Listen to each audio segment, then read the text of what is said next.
Leviticus chapter 1.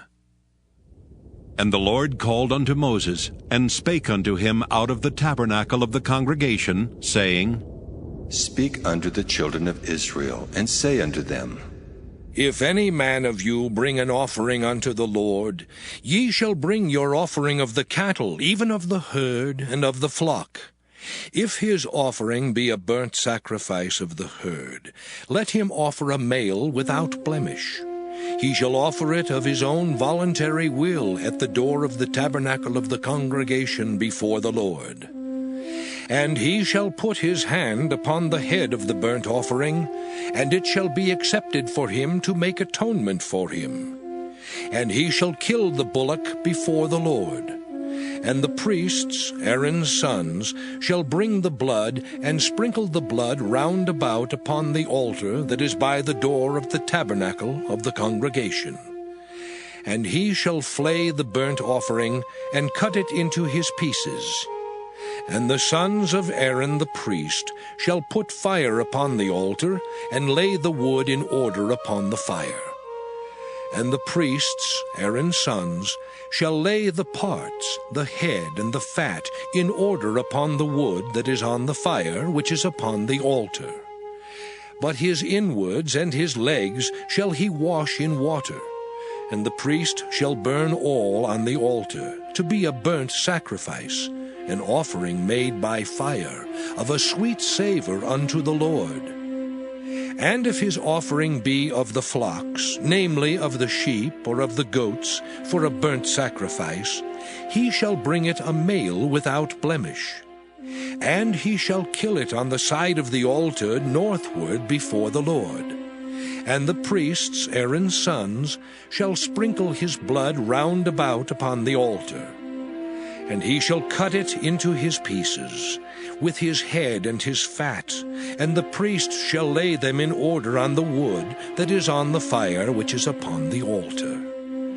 But he shall wash the inwards and the legs with water, and the priest shall bring it all, and burn it upon the altar. It is a burnt sacrifice, an offering made by fire, of a sweet savor unto the Lord. And if the burnt sacrifice for his offering to the Lord be of fowls, then he shall bring his offering of turtle doves, or of young pigeons. And the priest shall bring it unto the altar, and wring off his head, and burn it on the altar. And the blood thereof shall be wrung out at the side of the altar. And he shall pluck away his crop with his feathers, and cast it beside the altar on the east part, by the place of the ashes. And he shall cleave it with the wings thereof, but shall not divide it asunder. And the priest shall burn it upon the altar, upon the wood that is upon the fire. It is a burnt sacrifice, an offering made by fire, of a sweet savor unto the Lord. Leviticus chapter 2. And when any will offer a meat offering unto the Lord, his offering shall be of fine flour, and he shall pour oil upon it, and put frankincense thereon. And he shall bring it to Aaron's sons the priests, and he shall take thereout his handful of the flour thereof, and of the oil thereof, with all the frankincense thereof.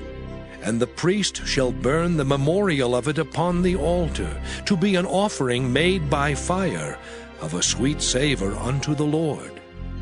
And the remnant of the meat offering shall be Aaron's and his sons. It is a thing most holy of the offerings of the Lord made by fire. And if thou bring an oblation of a meat offering baken in the oven, it shall be unleavened cakes of fine flour mingled with oil, or unleavened wafers anointed with oil. And if thy oblation be a meat offering baken in a pan, it shall be of fine flour unleavened mingled with oil. Thou shalt part it in pieces, and pour oil thereon. It is a meat offering. And if thy oblation be a meat offering baken in the frying pan, it shall be made of fine flour with oil. And thou shalt bring the meat offering that is made of these things unto the Lord. And when it is presented unto the priest, he shall bring it unto the altar. And the priest shall take from the meat offering a memorial thereof, and shall burn it upon the altar. It is an offering made by fire, of a sweet savour unto the Lord. And that which is left of the meat offering shall be Aaron's and his sons'. It is a thing most holy of the offerings of the Lord, made by fire. No meat offering which ye shall bring unto the Lord shall be made with leaven, for ye shall burn no leaven, nor any honey, in any offering of the Lord made by fire. As for the oblation of the first fruits, ye shall offer them unto the Lord. But they shall not be burnt on the altar for a sweet savour. And every oblation of thy meat offering shalt thou season with salt. Neither shalt thou suffer the salt of the covenant of thy God to be lacking from thy meat offering. With all thine offerings thou shalt offer salt. And if thou offer a meat offering of thy first fruits unto the Lord, thou shalt offer for the meat offering of thy first fruits green ears of corn dried by the fire, even corn beaten out of full ears. And thou shalt put oil upon it, and lay frankincense thereon. It is a meat offering. And the priest shall burn the memorial of it, part of the beaten corn thereof, and part of the oil thereof, with all the frankincense thereof. It is an offering made by fire unto the Lord. Leviticus chapter 3. And if his oblation be a sacrifice of peace offering, if he offer it of the herd, whether it be a male or female, he shall offer it without blemish before the Lord. And he shall lay his hand upon the head of his offering, and kill it at the door of the tabernacle of the congregation. And Aaron's sons, the priests, shall sprinkle the blood upon the altar round about. And he shall offer of the sacrifice of the peace offering, an offering made by fire unto the Lord. The fat that covereth the inwards, and all the fat that is upon the inwards, and the 2 kidneys, and the fat that is on them, which is by the flanks, and the caul above the liver with the kidneys, it shall he take away. And Aaron's sons shall burn it on the altar upon the burnt sacrifice, which is upon the wood that is on the fire. It is an offering made by fire, of a sweet savour unto the Lord. And if his offering for a sacrifice of peace offering unto the Lord be of the flock, male or female, he shall offer it without blemish. If he offer a lamb for his offering, then shall he offer it before the Lord. And he shall lay his hand upon the head of his offering, and kill it before the tabernacle of the congregation. And Aaron's sons shall sprinkle the blood thereof round about upon the altar. And he shall offer of the sacrifice of the peace offering, an offering made by fire unto the Lord. The fat thereof, and the whole rump, it shall he take off hard by the backbone, and the fat that covereth the inwards, and all the fat that is upon the inwards. And the 2 kidneys, and the fat that is upon them, which is by the flanks, and the caul above the liver with the kidneys, it shall he take away. And the priest shall burn it upon the altar. It is the food of the offering made by fire unto the Lord. And if his offering be a goat, then he shall offer it before the Lord. And he shall lay his hand upon the head of it, and kill it before the tabernacle of the congregation. And the sons of Aaron shall sprinkle the blood thereof upon the altar round about. And he shall offer thereof his offering, even an offering made by fire unto the Lord. The fat that covereth the inwards, and all the fat that is upon the inwards, and the 2 kidneys, and the fat that is upon them, which is by the flanks, and the caul above the liver with the kidneys, it shall he take away. And the priest shall burn them upon the altar. It is the food of the offering made by fire for a sweet savor. All the fat is the Lord's. It shall be a perpetual statute for your generations throughout all your dwellings, that ye eat neither fat nor blood. Leviticus chapter 4. And the Lord spake unto Moses, saying, Speak unto the children of Israel, saying, If a soul shall sin through ignorance against any of the commandments of the Lord concerning things which ought not to be done, and shall do against any of them, if the priest that is anointed do sin according to the sin of the people, then let him bring for his sin, which he hath sinned, a young bullock without blemish unto the Lord for a sin offering.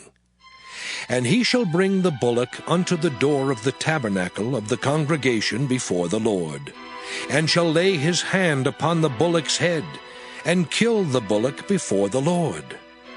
And the priest that is anointed shall take of the bullock's blood, and bring it to the tabernacle of the congregation. And the priest shall dip his finger in the blood, and sprinkle of the blood 7 times before the Lord, before the veil of the sanctuary. And the priest shall put some of the blood upon the horns of the altar of sweet incense before the Lord, which is in the tabernacle of the congregation, and shall pour all the blood of the bullock at the bottom of the altar of the burnt offering, which is at the door of the tabernacle of the congregation. And he shall take off from it all the fat of the bullock for the sin offering, the fat that covereth the inwards, and all the fat that is upon the inwards, and the 2 kidneys, and the fat that is upon them, which is by the flanks, and the caul above the liver, with the kidneys, it shall he take away. As it was taken off from the bullock of the sacrifice of peace offerings, and the priest shall burn them upon the altar of the burnt offering. And the skin of the bullock and all his flesh, with his head and with his legs and his inwards and his dung, even the whole bullock shall he carry forth without the camp unto a clean place, where the ashes are poured out, and burn him on the wood with fire. Where the ashes are poured out shall he be burnt. And if the whole congregation of Israel sin through ignorance, and the thing be hid from the eyes of the assembly, and they have done somewhat against any of the commandments of the Lord concerning things which should not be done, and are guilty, when the sin which they have sinned against it is known, then the congregation shall offer a young bullock for the sin, and bring him before the tabernacle of the congregation. And the elders of the congregation shall lay their hands upon the head of the bullock before the Lord. And the bullock shall be killed before the Lord. And the priest that is anointed shall bring of the bullock's blood to the tabernacle of the congregation. And the priest shall dip his finger in some of the blood, and sprinkle it 7 times before the Lord, even before the veil. And he shall put some of the blood upon the horns of the altar which is before the Lord, that is in the tabernacle of the congregation, and shall pour out all the blood at the bottom of the altar of the burnt offering, which is at the door of the tabernacle of the congregation. And he shall take all his fat from him, and burn it upon the altar. And he shall do with the bullock as he did with the bullock for a sin offering, so shall he do with this. And the priest shall make an atonement for them, and it shall be forgiven them. And he shall carry forth the bullock without the camp, and burn him as he burned the first bullock. It is a sin offering for the congregation. When a ruler hath sinned, and done somewhat through ignorance against any of the commandments of the Lord his God, concerning things which should not be done, and is guilty, or if his sin, wherein he hath sinned, come to his knowledge, he shall bring his offering, a kid of the goats, a male without blemish.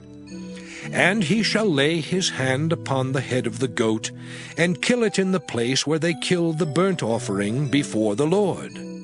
It is a sin offering.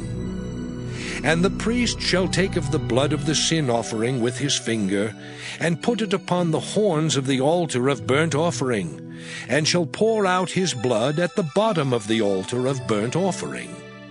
And he shall burn all his fat upon the altar, as the fat of the sacrifice of peace offerings.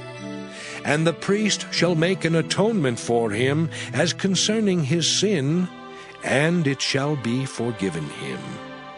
And if any one of the common people sin through ignorance, while he doeth somewhat against any of the commandments of the Lord, concerning things which ought not to be done, and be guilty, or if his sin which he hath sinned come to his knowledge, then he shall bring his offering, a kid of the goats, a female without blemish, for his sin which he hath sinned. And he shall lay his hand upon the head of the sin offering, and slay the sin offering in the place of the burnt offering. And the priest shall take of the blood thereof with his finger, and put it upon the horns of the altar of burnt offering, and shall pour out all the blood thereof at the bottom of the altar. And he shall take away all the fat thereof, as the fat is taken away from off the sacrifice of peace offerings.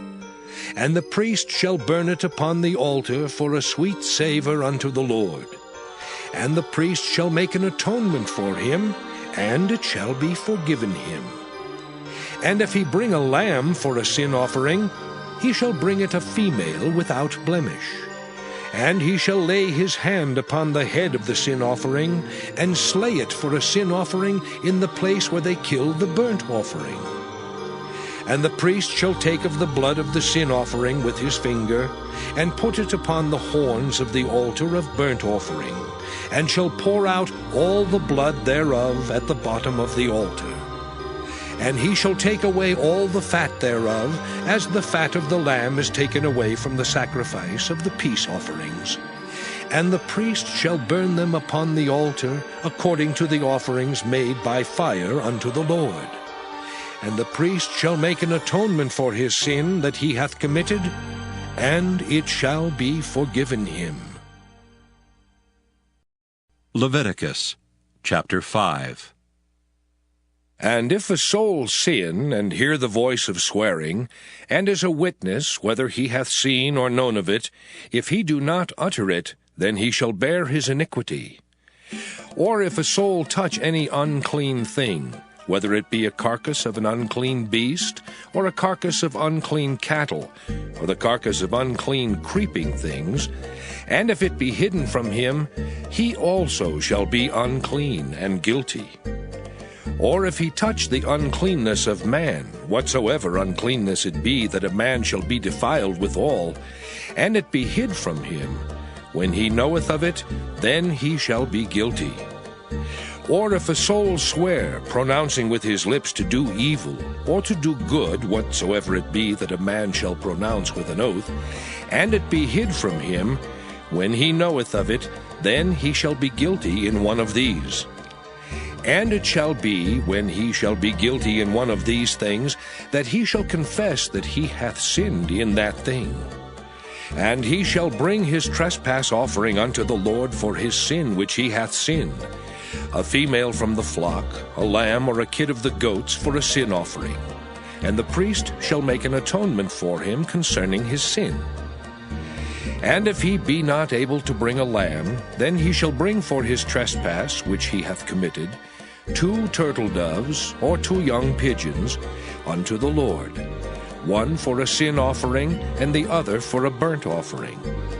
And he shall bring them unto the priest, who shall offer that which is for the sin offering first, and wring off his head from his neck, but shall not divide it asunder. And he shall sprinkle of the blood of the sin offering upon the side of the altar, and the rest of the blood shall be wrung out at the bottom of the altar. It is a sin offering. And he shall offer the second for a burnt offering according to the manner. And the priest shall make an atonement for him for his sin which he hath sinned, and it shall be forgiven him. But if he be not able to bring 2 turtle doves or 2 young pigeons, then he that sinned shall bring for his offering the 10th part of an ephah of fine flour for a sin offering. He shall put no oil upon it, neither shall he put any frankincense thereon, for it is a sin offering. Then shall he bring it to the priest, and the priest shall take his handful of it, even a memorial thereof, and burn it on the altar, according to the offerings made by fire unto the Lord. It is a sin offering. And the priest shall make an atonement for him, as touching his sin that he hath sinned in one of these, and it shall be forgiven him. And the remnant shall be the priest's, as a meat offering. And the Lord spake unto Moses, saying, If a soul commit a trespass and sin through ignorance in the holy things of the Lord, then he shall bring for his trespass unto the Lord a ram without blemish out of the flocks, with thy estimation by shekels of silver, after the shekel of the sanctuary, for a trespass offering. And he shall make amends for the harm that he hath done in the holy thing, and shall add the 5th part thereto, and give it unto the priest. And the priest shall make an atonement for him with the ram of the trespass offering, and it shall be forgiven him. And if a soul sin, and commit any of these things which are forbidden to be done by the commandments of the Lord, though he wist it not, yet is he guilty, and shall bear his iniquity. And he shall bring a ram without blemish out of the flock, with thy estimation for a trespass offering unto the priest. And the priest shall make an atonement for him concerning his ignorance wherein he erred, and wist it not, and it shall be forgiven him. It is a trespass offering. He hath certainly trespassed against the Lord. Leviticus chapter 6. And the Lord spake unto Moses, saying, If a soul sin and commit a trespass against the Lord, and lie unto his neighbor in that which was delivered him to keep, or in fellowship, or in a thing taken away by violence, or hath deceived his neighbor, or hath found that which was lost, and lieth concerning it, and sweareth falsely, in any of all these that a man doeth, sinning therein, then it shall be, because he hath sinned and is guilty, that he shall restore that which he took violently away, or the thing which he hath deceitfully gotten, or that which was delivered him to keep, or the lost thing which he found, or all that about which he hath sworn falsely. He shall even restore it in the principal, and shall add the 5th part more thereto, and give it unto him to whom it appertaineth, in the day of his trespass offering. And he shall bring his trespass offering unto the Lord, a ram without blemish out of the flock, with thy estimation for a trespass offering unto the priest. And the priest shall make an atonement for him before the Lord, and it shall be forgiven him for anything of all that he hath done in trespassing therein. And the Lord spake unto Moses, saying, Command Aaron and his sons, saying, This is the law of the burnt offering. It is the burnt offering because of the burning upon the altar all night unto the morning, and the fire of the altar shall be burning in it. And the priest shall put on his linen garment, and his linen breeches shall he put upon his flesh, and take up the ashes which the fire hath consumed with the burnt offering on the altar, and he shall put them beside the altar. And he shall put off his garments, and put on other garments, and carry forth the ashes without the camp unto a clean place. And the fire upon the altar shall be burning in it, it shall not be put out. And the priest shall burn wood on it every morning, and lay the burnt offering in order upon it. And he shall burn thereon the fat of the peace offerings. The fire shall ever be burning upon the altar, it shall never go out. And this is the law of the meat offering. The sons of Aaron shall offer it before the Lord, before the altar. And he shall take of it his handful, of the flour of the meat offering, and of the oil thereof, and all the frankincense which is upon the meat offering, and shall burn it upon the altar for a sweet savour, even the memorial of it unto the Lord. And the remainder thereof shall Aaron and his sons eat.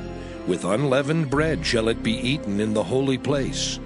In the court of the tabernacle of the congregation they shall eat it. It shall not be baken with leaven. I have given it unto them for their portion of my offerings made by fire. It is most holy, as is the sin offering, and as the trespass offering. All the males among the children of Aaron shall eat of it. It shall be a statute forever in your generations concerning the offerings of the Lord made by fire. Every one that toucheth them shall be holy. And the Lord spake unto Moses, saying, This is the offering of Aaron and of his sons, which they shall offer unto the Lord in the day when he is anointed. The 10th part of an ephah of fine flour for a meat offering perpetual, half of it in the morning, and half thereof at night. In a pan it shall be made with oil, and when it is baken, thou shalt bring it in, and the baken pieces of the meat offering shalt thou offer for a sweet savour unto the Lord. And the priest of his sons that is anointed in his stead shall offer it. It is a statute forever unto the Lord. It shall be wholly burnt. For every meat offering for the priest shall be wholly burnt. It shall not be eaten. And the Lord spake unto Moses, saying, Speak unto Aaron and to his sons, saying, This is the law of the sin offering. In the place where the burnt offering is killed, shall the sin offering be killed before the Lord. It is most holy. The priest that offereth it for sin shall eat it. In the holy place shall it be eaten, in the court of the tabernacle of the congregation. Whatsoever shall touch the flesh thereof shall be holy. And when there is sprinkled of the blood thereof upon any garment, thou shalt wash that whereon it was sprinkled in the holy place. But the earthen vessel wherein it is sodden shall be broken. And if it be sodden in a brazen pot, it shall be both scoured and rinsed in water. All the males among the priests shall eat thereof. It is most holy. And no sin offering, whereof any of the blood is brought into the tabernacle of the congregation to reconcile with all in the holy place, shall be eaten. It shall be burnt in the fire.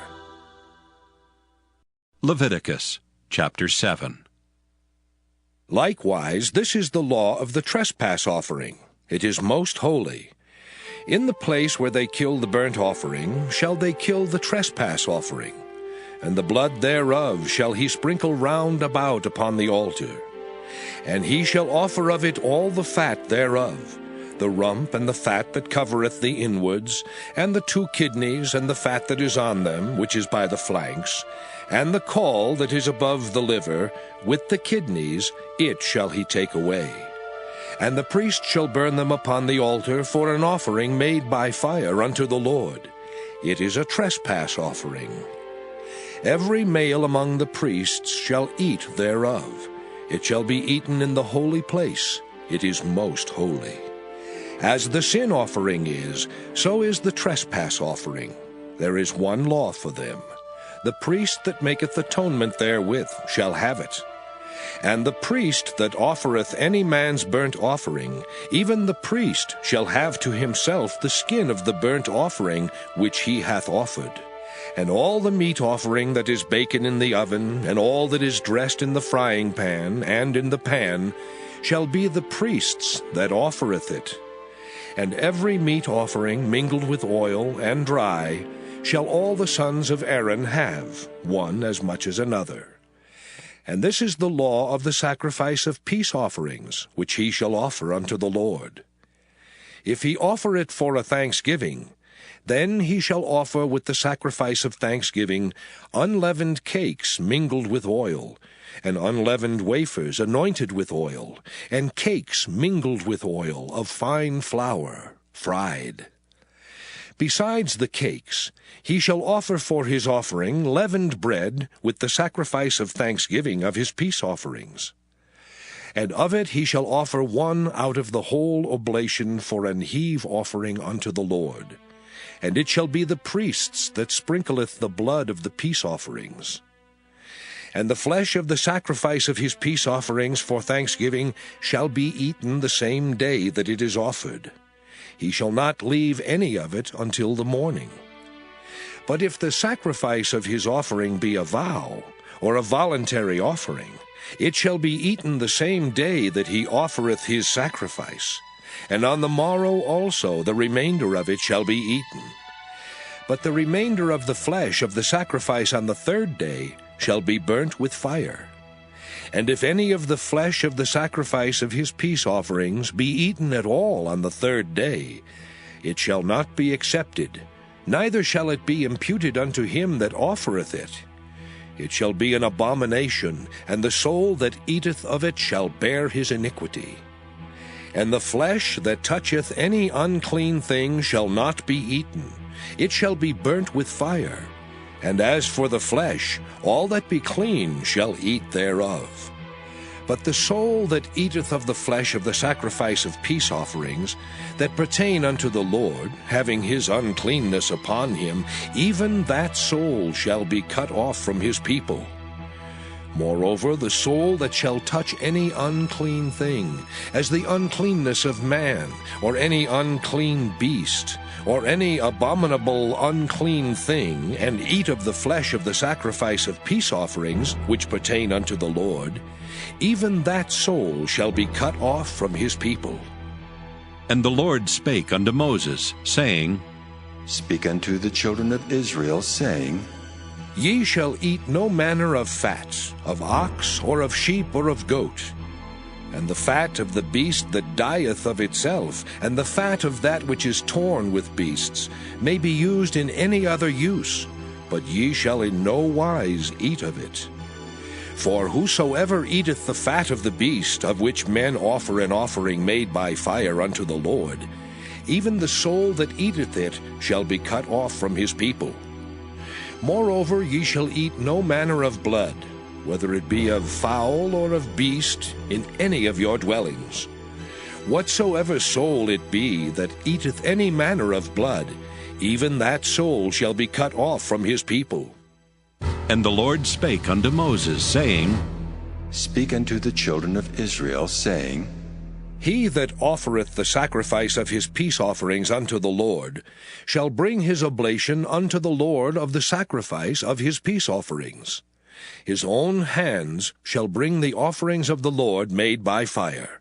The fat with the breast, it shall he bring, that the breast may be waved for a wave offering before the Lord.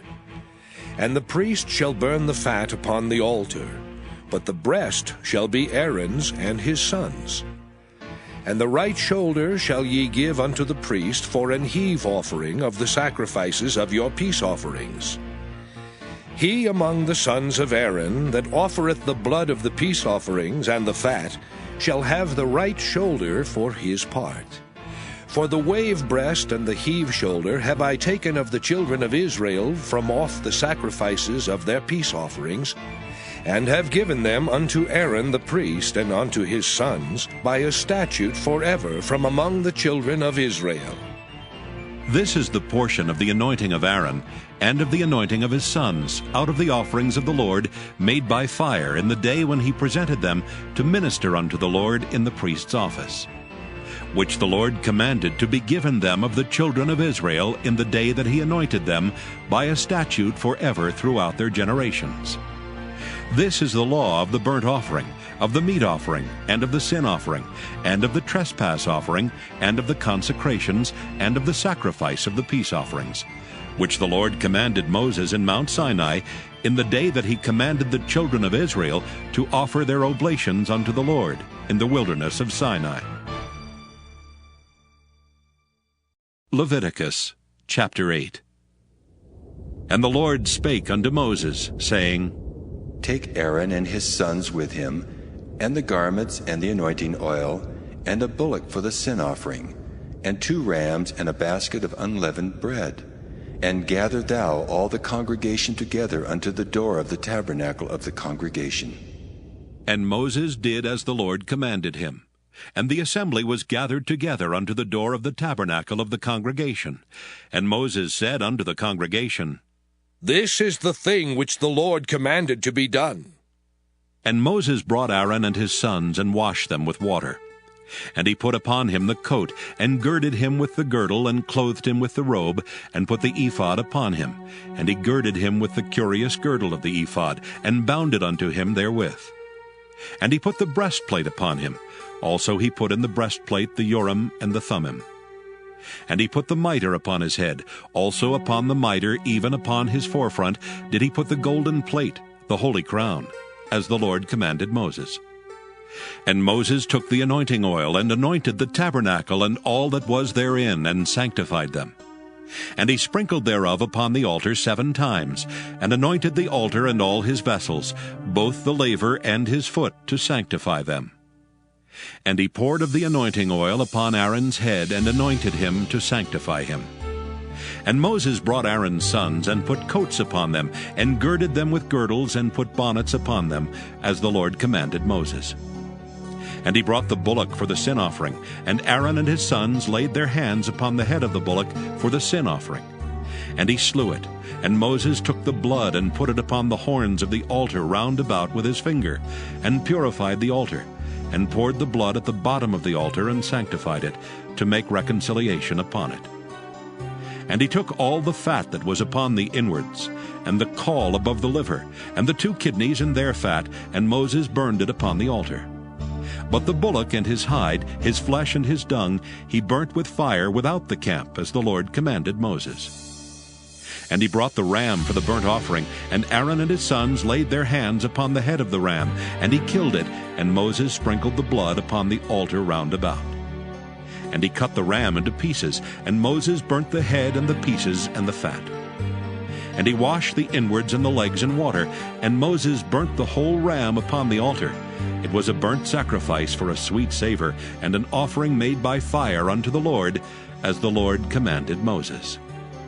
And he brought the other ram, the ram of consecration, and Aaron and his sons laid their hands upon the head of the ram, and he slew it. And Moses took of the blood of it, and put it upon the tip of Aaron's right ear, and upon the thumb of his right hand, and upon the great toe of his right foot. And he brought Aaron's sons, and Moses put of the blood upon the tip of their right ear, and upon the thumbs of their right hands, and upon the great toes of their right feet. And Moses sprinkled the blood upon the altar round about. And he took the fat and the rump, and all the fat that was upon the inwards, and the caul above the liver, and the 2 kidneys and their fat, and the right shoulder. And out of the basket of unleavened bread that was before the Lord, he took 1 unleavened cake, and a cake of oiled bread, and 1 wafer, and put them on the fat, and upon the right shoulder. And he put all upon Aaron's hands, and upon his sons' hands, and waved them for a wave offering before the Lord.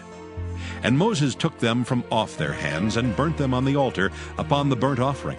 They were consecrations for a sweet savor. It is an offering made by fire unto the Lord. And Moses took the breast, and waved it for a wave offering before the Lord. For of the ram of consecration it was Moses' part, as the Lord commanded Moses. And Moses took of the anointing oil, and of the blood which was upon the altar, and sprinkled it upon Aaron, and upon his garments, and upon his sons, and upon his sons' garments with him, and sanctified Aaron and his garments, and his sons garments with him. And Moses said unto Aaron and to his sons, Boil the flesh at the door of the tabernacle of the congregation, and there eat it with the bread that is in the basket of consecrations, as I commanded, saying, Aaron and his sons shall eat it. And that which remaineth of the flesh and of the bread shall ye burn with fire. And ye shall not go out of the door of the tabernacle of the congregation in 7 days, until the days of your consecration be at an end. For 7 days shall he consecrate you. As he hath done this day, so the Lord hath commanded to do, to make an atonement for you. Therefore shall ye abide at the door of the tabernacle of the congregation day and night 7 days, and keep the charge of the Lord, that ye die not, for so I am commanded. So Aaron and his sons did all things which the Lord commanded by the hand of Moses. Leviticus chapter 9. And it came to pass on the 8th day that Moses called Aaron and his sons and the elders of Israel. And he said unto Aaron, Take thee a young calf for a sin offering, and a ram for a burnt offering, without blemish, and offer them before the Lord. And unto the children of Israel thou shalt speak, saying, Take ye a kid of the goats for a sin offering, and a calf and a lamb, both of the first year, without blemish, for a burnt offering. Also a bullock and a ram for peace offerings, to sacrifice before the Lord. And a meat offering mingled with oil. For today the Lord will appear unto you. And they brought that which Moses commanded before the tabernacle of the congregation. And all the congregation drew near and stood before the Lord. And Moses said, This is the thing which the Lord commanded that ye should do, and the glory of the Lord shall appear unto you. And Moses said unto Aaron, Go unto the altar, and offer thy sin offering and thy burnt offering, and make an atonement for thyself and for the people, and offer the offering of the people, and make an atonement for them, as the Lord commanded. Aaron therefore went unto the altar, and slew the calf of the sin offering which was for himself. And the sons of Aaron brought the blood unto him, and he dipped his finger in the blood, and put it upon the horns of the altar, and poured out the blood at the bottom of the altar. But the fat and the kidneys and the caul above the liver of the sin offering he burnt upon the altar, as the Lord commanded Moses. And the flesh and the hide he burnt with fire without the camp. And he slew the burnt offering, and Aaron's sons presented unto him the blood which he sprinkled round about upon the altar. And they presented the burnt offering unto him with the pieces thereof and the head, and he burnt them upon the altar. And he did wash the inwards and the legs, and burnt them upon the burnt offering on the altar. And he brought the people's offering, and took the goat which was the sin offering for the people, and slew it, and offered it for sin as the first. And he brought the burnt offering, and offered it according to the manner. And he brought the meat offering, and took an handful thereof, and burnt it upon the altar, beside the burnt sacrifice of the morning.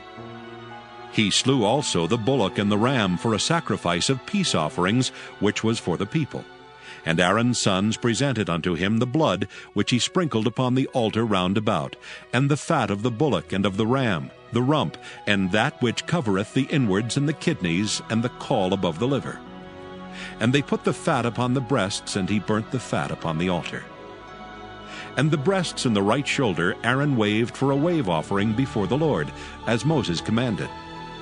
And Aaron lifted up his hand toward the people, and blessed them, and came down from offering of the sin offering, and the burnt offering, and peace offerings.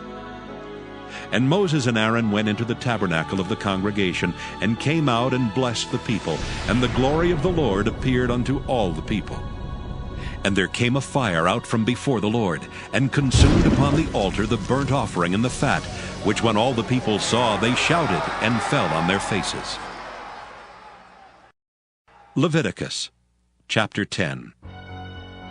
And Nadab and Abihu the sons of Aaron took either of them his censer, and put fire therein, and put incense thereon, and offered strange fire before the Lord, which he commanded them not. And there went out fire from the Lord, and devoured them, and they died before the Lord. Then Moses said unto Aaron, This is it that the Lord spake, saying, I will be sanctified in them that come nigh me, and before all the people I will be glorified. And Aaron held his peace. And Moses called Mishael and Elzaphan, the sons of Uzziel, the uncle of Aaron, and said unto them, Come near, carry your brethren from before the sanctuary out of the camp. So they went near, and carried them in their coats out of the camp, as Moses had said. And Moses said unto Aaron, and unto Eleazar, and unto Ithamar his sons, Uncover not your heads, neither rend your clothes, lest ye die, and lest wrath come upon all the people. But let your brethren, the whole house of Israel, bewail the burning which the Lord hath kindled. And ye shall not go out from the door of the tabernacle of the congregation, lest ye die. For the anointing oil of the Lord is upon you. And they did according to the word of Moses. And the Lord spake unto Aaron, saying, Do not drink wine nor strong drink, thou nor thy sons with thee, when ye go into the tabernacle of the congregation, lest ye die. It shall be a statute forever throughout your generations. And that ye may put difference between holy and unholy, and between unclean and clean, and that ye may teach the children of Israel all the statutes which the Lord has spoken unto them by the hand of Moses. And Moses spake unto Aaron, and unto Eleazar, and unto Ithamar his sons that were left. Take the meat offering that remaineth of the offerings of the Lord made by fire, and eat it without leaven beside the altar, for it is most holy. And ye shall eat it in the holy place, because it is thy due, and thy son's due, of the sacrifices of the Lord made by fire, for so I am commanded.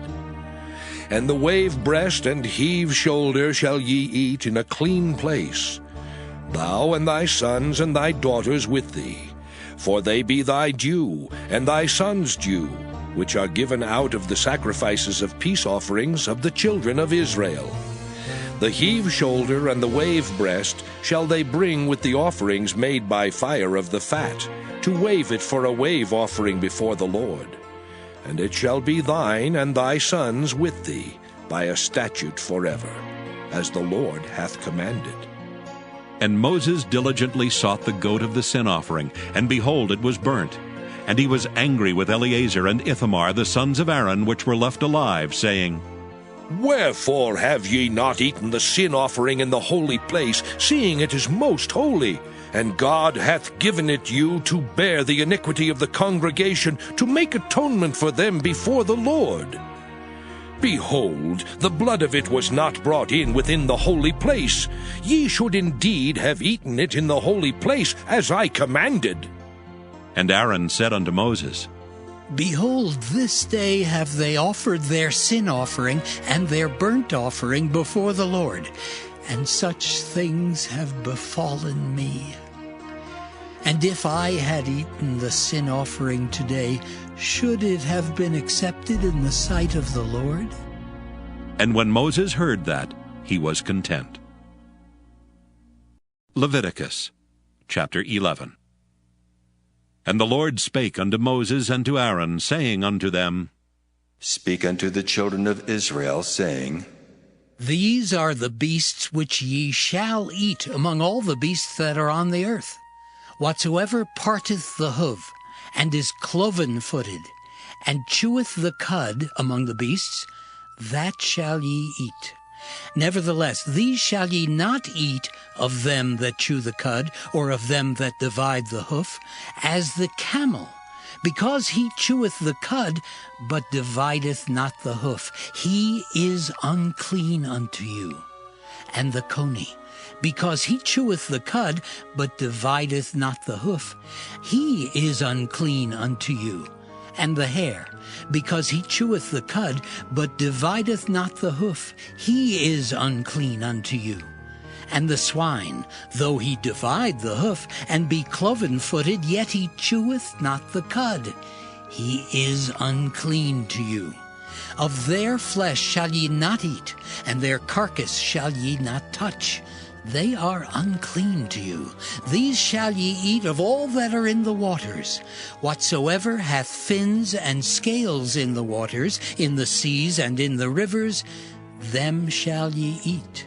And all that have not fins and scales in the seas and in the rivers, of all that move in the waters, and of any living thing which is in the waters, they shall be an abomination unto you. They shall be even an abomination unto you. Ye shall not eat of their flesh, but ye shall have their carcasses in abomination. Whatsoever hath no fins nor scales in the waters, that shall be an abomination unto you. And these are they which ye shall have in abomination among the fowls. They shall not be eaten, they are an abomination: the eagle, and the ossifrage, and the osprey, and the vulture, and the kite after his kind, every raven after his kind, and the owl, and the nighthawk, and the cuckoo, and the hawk after his kind, and the little owl, and the cormorant, and the great owl, and the swan, and the pelican, and the gyre eagle, and the stork, the heron after her kind, and the lapwing, and the bat. All fowls that creep, going upon all four, shall be an abomination unto you. Yet these may ye eat of every flying, creeping thing that goeth upon all four, which have legs above their feet to leap withal upon the earth. Even these of them ye may eat, the locust after his kind, and the bald locust after his kind, and the beetle after his kind, and the grasshopper after his kind. But all other flying, creeping things which have 4 feet shall be an abomination unto you. And for these ye shall be unclean. Whosoever toucheth the carcass of them shall be unclean until the even. And whosoever beareth aught of the carcass of them shall wash his clothes, and be unclean until the even. The carcasses of every beast which divideth the hoof, and is not cloven-footed, nor cheweth the cud, are unclean unto you. Every one that toucheth them shall be unclean. And whatsoever goeth upon his paws among all manner of beasts that go on all 4, those are unclean unto you. Whoso toucheth their carcass shall be unclean until the even. And he that beareth the carcass of them shall wash his clothes, and be unclean until the even. They are unclean unto you. These also shall be unclean unto you among the creeping things that creep upon the earth, the weasel and the mouse, and the tortoise after his kind, and the ferret, and the chameleon, and the lizard, and the snail, and the mole. These are unclean to you among all that creep. Whosoever doth touch them when they be dead shall be unclean until the even. And upon whatsoever any of them when they are dead doth fall, it shall be unclean, whether it be any vessel of wood or raiment or skin or sack, whatsoever vessel it be, wherein any work is done, it must be put into water, and it shall be unclean until the even. So it shall be cleansed. And every earthen vessel whereinto any of them falleth, whatsoever is in it shall be unclean, and ye shall break it. Of all meat which may be eaten, that on which such water cometh shall be unclean. And all drink that may be drunk in every such vessel shall be unclean. And every thing whereupon any part of their carcass falleth shall be unclean, whether it be oven or ranges for pots, they shall be broken down, for they are unclean, and shall be unclean unto you. Nevertheless, a fountain or pit, wherein there is plenty of water, shall be clean, but that which toucheth their carcass shall be unclean. And if any part of their carcass fall upon any sowing seed which is to be sown, it shall be clean. But if any water be put upon the seed, and any part of their carcass fall thereon, it shall be unclean unto you. And if any beast of which ye may eat die, he that toucheth the carcass thereof shall be unclean until the even. And he that eateth of the carcass of it shall wash his clothes, and be unclean until the even. He also that beareth the carcass of it shall wash his clothes, and be unclean until the even. And every creeping thing that creepeth upon the earth shall be an abomination. It shall not be eaten. Whatsoever goeth upon the belly, and whatsoever goeth upon all 4, or whatsoever hath more feet among all creeping things that creep upon the earth, them ye shall not eat, for they are an abomination. Ye shall not make yourselves abominable with any creeping thing that creepeth. neither shall ye make yourselves unclean with them, that ye should be defiled thereby. For I am the Lord your God.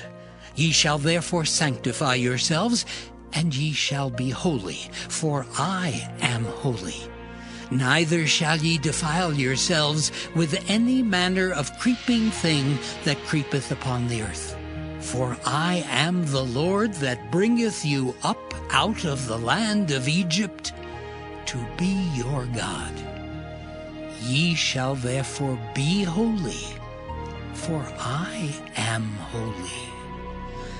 This is the law of the beasts and of the fowl, and of every living creature that moveth in the waters, and of every creature that creepeth upon the earth, to make a difference between the unclean and the clean, and between the beast that may be eaten and the beast that may not be eaten. Leviticus chapter 12. And the Lord spake unto Moses, saying, Speak unto the children of Israel, saying, If a woman have conceived seed and born a man-child, then she shall be unclean 7 days. According to the days of the separation for her infirmity shall she be unclean. And in the 8th day the flesh of his foreskin shall be circumcised. And she shall then continue in the blood of her purifying 33 days. She shall touch no hallowed thing, nor come into the sanctuary until the days of her purifying be fulfilled. But if she bear a maid child, then she shall be unclean 2 weeks, as in her separation, and she shall continue in the blood of her purifying 66 days. And when the days of her purifying are fulfilled, for a son or for a daughter, she shall bring a lamb of the 1st year for a burnt offering, and a young pigeon or a turtle-dove for a sin offering unto the door of the tabernacle of the congregation, unto the priest, who shall offer it before the Lord, and make an atonement for her, and she shall be cleansed from the issue of her blood. This is the law for her that hath borne a male or a female. And if she be not able to bring a lamb, then she shall bring 2 turtles, or 2 young pigeons, the one for the burnt offering, and the other for a sin offering. And the priest shall make an atonement for her, and she shall be clean.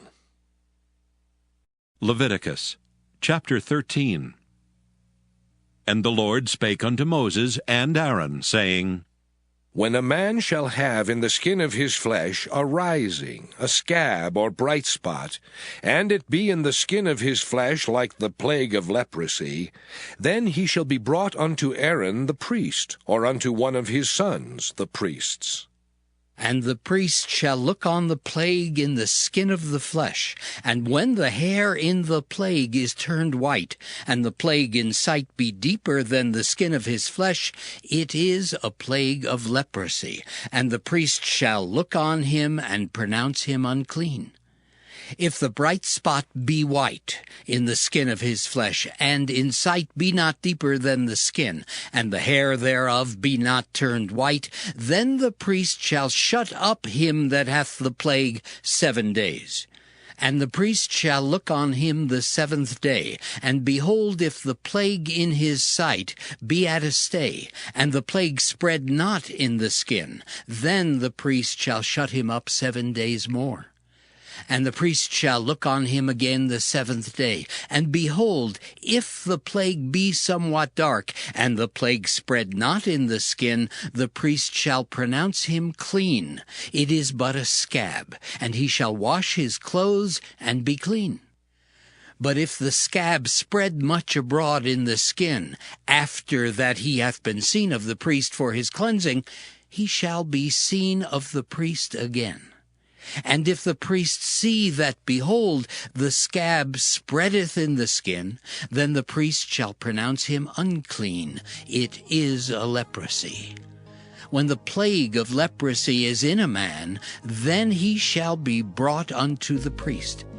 And the priest shall see him, and behold, if the rising be white in the skin, and it have turned the hair white, and there be quick raw flesh in the rising, it is an old leprosy in the skin of his flesh, and the priest shall pronounce him unclean, and shall not shut him up, for he is unclean.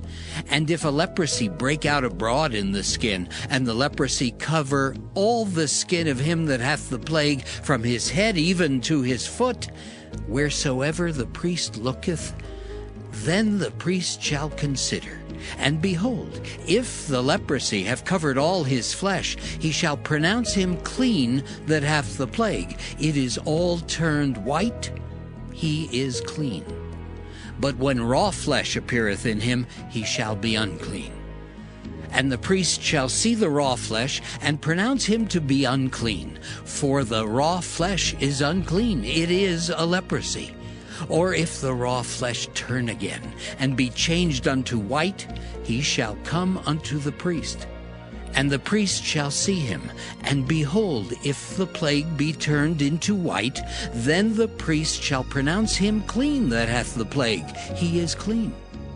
The flesh also, in which, even in the skin thereof, was a boil, and is healed, and in the place of the boil there be a white rising, or a bright spot, white and somewhat reddish, and it be showed to the priest.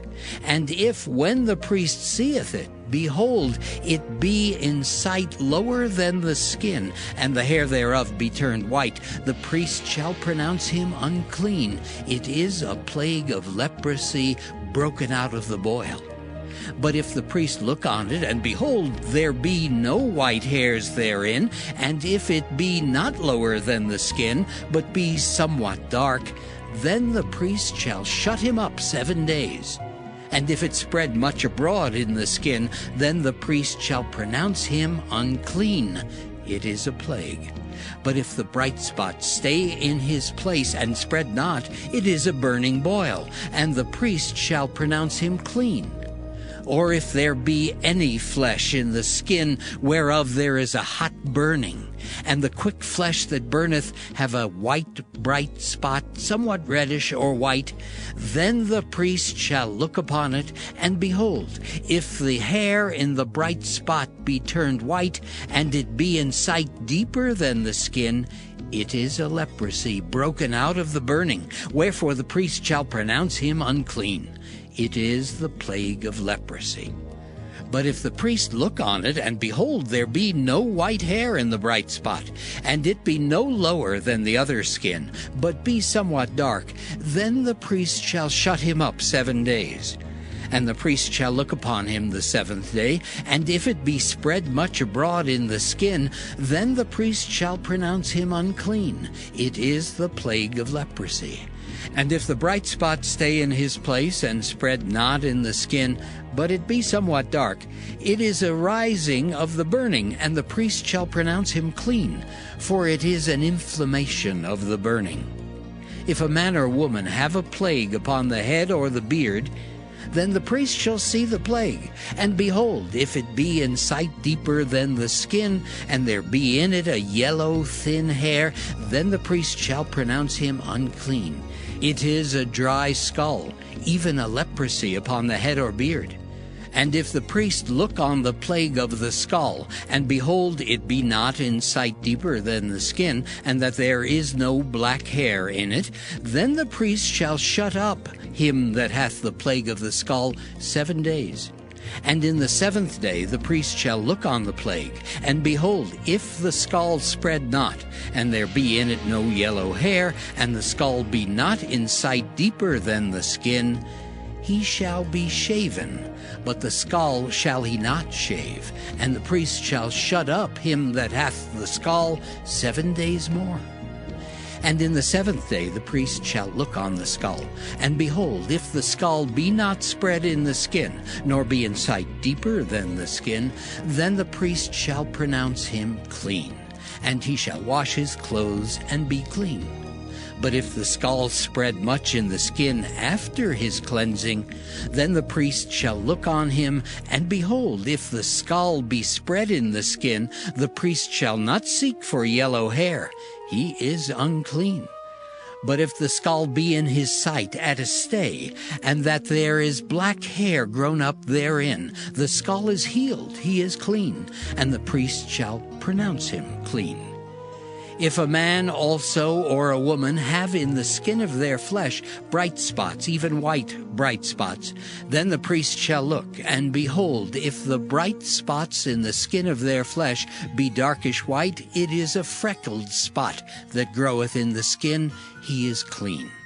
And the man whose hair is fallen off his head, he is bald, yet is he clean. And he that hath his hair fallen off from the part of his head toward his face, he is forehead bald, yet is he clean. And if there be in the bald head or bald forehead a white reddish sore, it is a leprosy sprung up in his bald head or his bald forehead. Then the priest shall look upon it, and behold, if the rising of the sore be white reddish in his bald head or in his bald forehead, as the leprosy appeareth in the skin of the flesh, he is a leprous man, he is unclean. The priest shall pronounce him utterly unclean. His plague is in his head. And the leper in whom the plague is, his clothes shall be rent, and his head bare, and he shall put a covering upon his upper lip, and shall cry, Unclean, unclean. All the days wherein the plague shall be in him, he shall be defiled. He is unclean. He shall dwell alone. Without the camp shall his habitation be. The garment also that the plague of leprosy is in, whether it be a woolen garment or a linen garment, whether it be in the warp or woof of linen or of woolen, whether in a skin or in anything made of skin. And if the plague be greenish or reddish in the garment, or in the skin, either in the warp or in the woof, or in anything of skin, it is a plague of leprosy, and shall be showed unto the priest. And the priest shall look upon the plague, and shut up it that hath the plague 7 days. And he shall look on the plague on the 7th day. If the plague be spread in the garment, either in the warp or in the woof, or in a skin, or in any work that is made of skin, the plague is a fretting leprosy. It is unclean. He shall therefore burn that garment, whether warp or woof, in woolen or in linen, or anything of skin, wherein the plague is, for it is a fretting leprosy. It shall be burnt in the fire. And if the priest shall look, and behold, the plague be not spread in the garment, either in the warp or in the woof, or in anything of skin, then the priest shall command that they wash the thing wherein the plague is, and he shall shut it up 7 days more. And the priest shall look on the plague after that it is washed, and behold, if the plague have not changed his color, and the plague be not spread, it is unclean.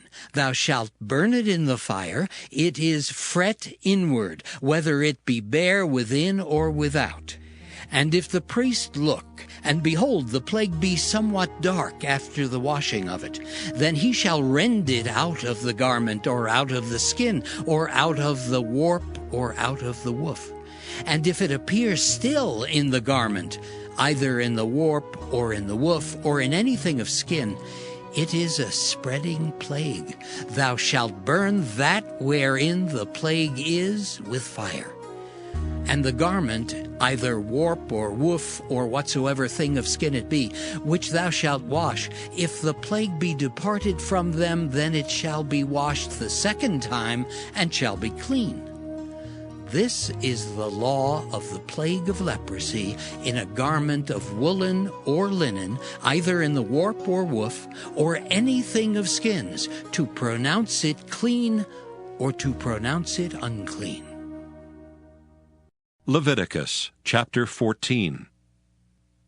And the Lord spake unto Moses, saying, This shall be the law of the leper in the day of his cleansing. He shall be brought unto the priest, And the priest shall go forth out of the camp, and the priest shall look, and behold, if the plague of leprosy be healed in the leper, then shall the priest command to take for him that is to be cleansed 2 birds alive and clean, and cedar wood, and scarlet and hyssop. And the priest shall command that one of the birds be killed in an earthen vessel over running water. As for the living bird, he shall take it, and the cedar wood, and the scarlet, and the hyssop, and shall dip them and the living bird in the blood of the bird that was killed over the running water. And he shall sprinkle upon him that is to be cleansed from the leprosy 7 times, and shall pronounce him clean, and shall let the living bird loose into the open field. And he that is to be cleansed shall wash his clothes, and shave off all his hair, and wash himself in water, that he may be clean. And after that he shall come into the camp, and shall tarry abroad out of his tent 7 days. But it shall be on the 7th day that he shall shave all his hair off his head, and his beard, and his eyebrows, even all his hair he shall shave off. And he shall wash his clothes, also he shall wash his flesh in water, and he shall be clean. And on the 8th day he shall take 2 he-lambs without blemish, and 1 ewe-lamb of the 1st year without blemish, and 3/10 deals of fine flour for a meat offering, mingled with oil, and 1 log of oil. And the priest that maketh him clean shall present the man that is to be made clean, and those things before the Lord, at the door of the tabernacle of the congregation. And the priest shall take 1 he-lamb, and offer him for a trespass offering, and the log of oil, and wave them for a wave offering before the Lord. And he shall slay the lamb in the place where he shall kill the sin offering and the burnt offering, in the holy place. For as the sin offering is the priest's, so is the trespass offering. It is most holy. And the priest shall take some of the blood of the trespass offering, and the priest shall put it upon the tip of the right ear of him that is to be cleansed, and upon the thumb of his right hand, and upon the great toe of his right foot. And the priest shall take some of the log of oil, and pour it into the palm of his own left hand. And the priest shall dip his right finger in the oil that is in his left hand, and shall sprinkle of the oil with his finger 7 times before the Lord. And of the rest of the oil that is in his hand shall the priest put upon the tip of the right ear of him that is to be cleansed, and upon the thumb of his right hand, and upon the great toe of his right foot, upon the blood of the trespass offering. And the remnant of the oil that is in the priest's hand he shall pour upon the head of him that is to be cleansed. And the priest shall make an atonement for him before the Lord. And the priest shall offer the sin offering, and make an atonement for him that is to be cleansed from his uncleanness, and afterward he shall kill the burnt offering. And the priest shall offer the burnt offering and the meat offering upon the altar. And the priest shall make an atonement for him, and he shall be clean.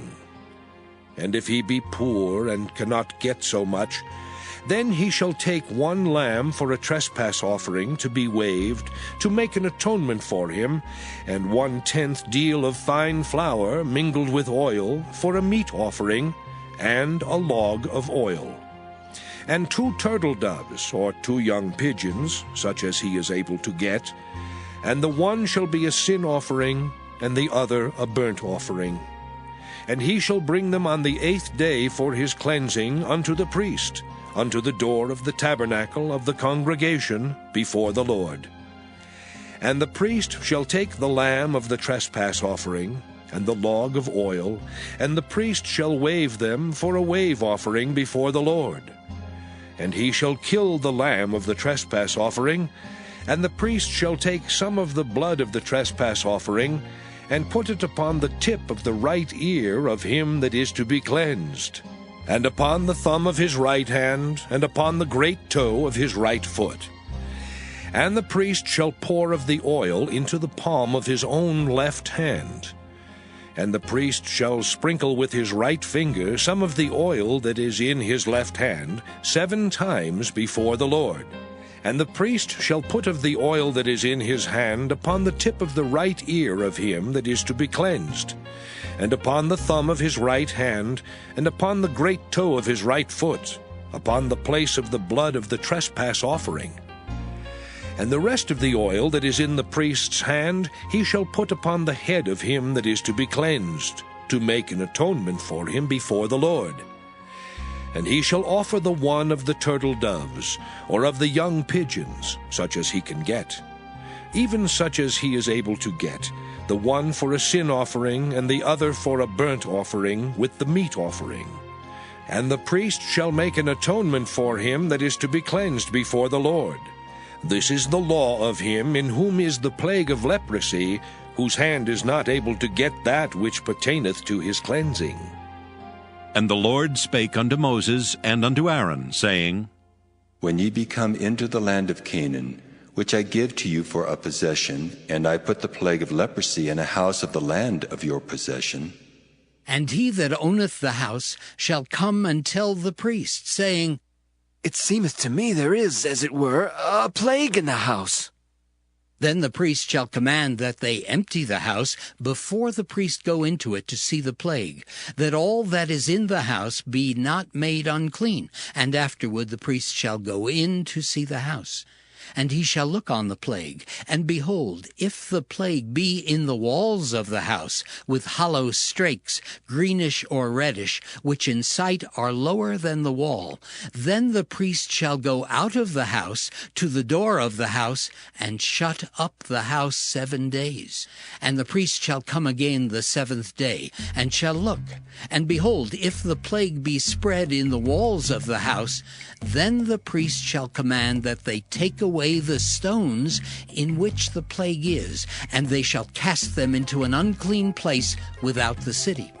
And he shall cause the house to be scraped within round about, and they shall pour out the dust that they scrape off without the city into an unclean place. And they shall take other stones, and put them in the place of those stones. And he shall take other mortar, and shall plaster the house. And if the plague come again, and break out in the house, after that he hath taken away the stones, and after he hath scraped the house, and after it is plastered, then the priest shall come and look. And behold, if the plague be spread in the house, it is a fretting leprosy in the house, it is unclean. And he shall break down the house, the stones of it, and the timber thereof, and all the mortar of the house, and he shall carry them forth out of the city into an unclean place. Moreover, he that goeth into the house all the while that it is shut up shall be unclean until the even. And he that lieth in the house shall wash his clothes, and he that eateth in the house shall wash his clothes. And if the priest shall come in and look upon it, and behold, the plague hath not spread in the house after the house was plastered, then the priest shall pronounce the house clean, because the plague is healed. And he shall take to cleanse the house 2 birds, and cedar wood, and scarlet, and hyssop. And he shall kill the one of the birds in an earthen vessel over running water. And he shall take the cedar wood, and the hyssop, and the scarlet, and the living bird, and dip them in the blood of the slain bird, and in the running water, and sprinkle the house 7 times. And he shall cleanse the house with the blood of the bird, and with the running water, and with the living bird, and with the cedar wood, and with the hyssop, and with the scarlet. But he shall let go the living bird out of the city into the open fields, and make an atonement for the house, and it shall be clean. This is the law for all manner of plague of leprosy and skull, and for the leprosy of a garment and of a house, and for a rising, and for a scab, and for a bright spot, to teach when it is unclean and when it is clean. This is the law of leprosy. Leviticus chapter 15. And the Lord spake unto Moses and to Aaron, saying, Speak unto the children of Israel, and say unto them, When any man hath a running issue out of his flesh, because of his issue he is unclean.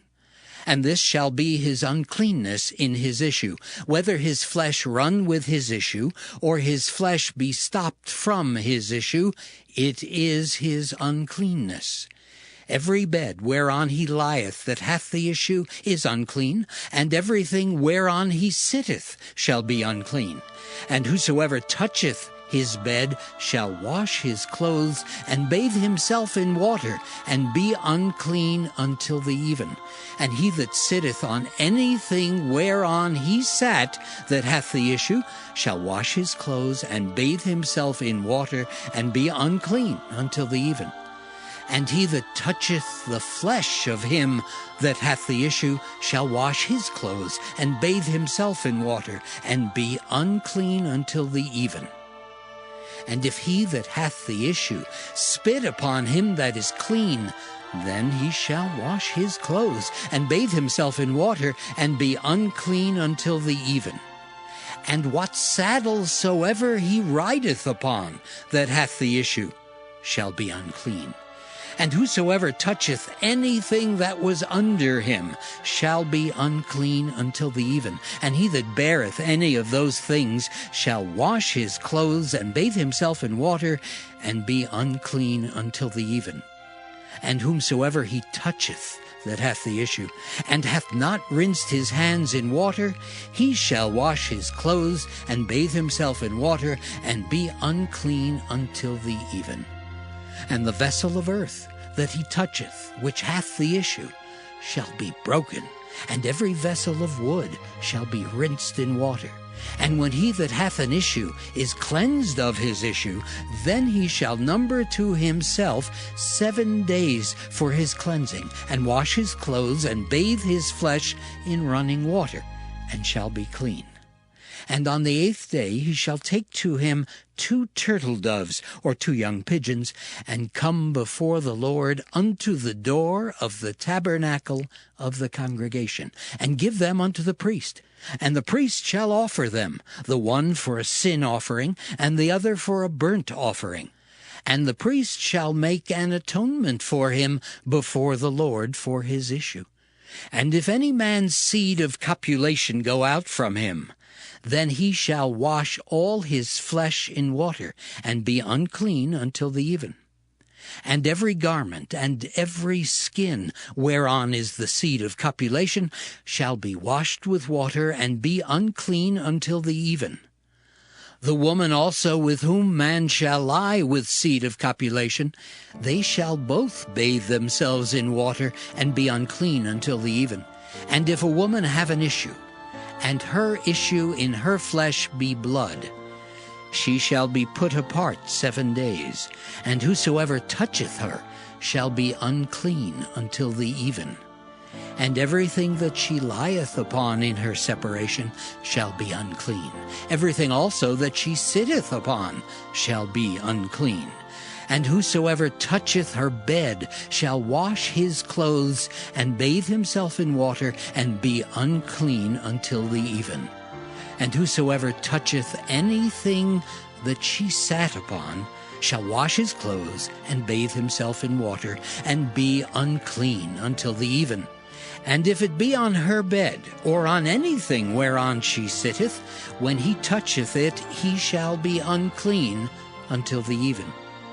And if any man lie with her at all, and her flowers be upon him, he shall be unclean 7 days, and all the bed whereon he lieth shall be unclean. And if a woman have an issue of her blood many days out of the time of her separation, or if it run beyond the time of her separation, all the days of the issue of her uncleanness shall be as the days of her separation. She shall be unclean. Every bed whereon she lieth all the days of her issue shall be unto her as the bed of her separation, and whatsoever she sitteth upon shall be unclean, as the uncleanness of her separation. And whosoever toucheth those things shall be unclean, and shall wash his clothes, and bathe himself in water, and be unclean until the even. But if she be cleansed of her issue, then she shall number to herself 7 days, and after that she shall be clean. And on the 8th day she shall take unto her 2 turtles, or 2 young pigeons, and bring them unto the priest, to the door of the tabernacle of the congregation. And the priest shall offer the one for a sin offering, and the other for a burnt offering. And the priest shall make an atonement for her before the Lord for the issue of her uncleanness. Thus shall ye separate the children of Israel from their uncleanness, that they die not in their uncleanness when they defile my tabernacle that is among them. This is the law of him that hath an issue, and of him whose seed goeth from him, and is defiled therewith, and of her that is sick of her flowers, and of him that hath an issue, of the man and of the woman, and of him that lieth with her that is unclean. Leviticus chapter 16. And the Lord spake unto Moses after the death of the 2 sons of Aaron, when they offered before the Lord, and died. And the Lord said unto Moses, Speak unto Aaron thy brother, that he come not at all times into the holy place, within the veil before the mercy seat which is upon the ark, that he die not. For I will appear in the cloud upon the mercy seat. Thus shall Aaron come into the holy place with a young bullock for a sin offering, and a ram for a burnt offering. He shall put on the holy linen coat, and he shall have the linen breeches upon his flesh, and shall be girded with a linen girdle, and with the linen mitre shall he be attired. These are holy garments. Therefore shall he wash his flesh in water, and so put them on. And he shall take of the congregation of the children of Israel 2 kids of the goats for a sin offering, and 1 ram for a burnt offering. And Aaron shall offer his bullock of the sin offering, which is for himself, and make an atonement for himself and for his house. And he shall take the 2 goats, and present them before the Lord at the door of the tabernacle of the congregation. And Aaron shall cast lots upon the 2 goats, 1 lot for the Lord, and the other lot for the scapegoat. And Aaron shall bring the goat upon which the Lord's lot fell, and offer him for a sin offering.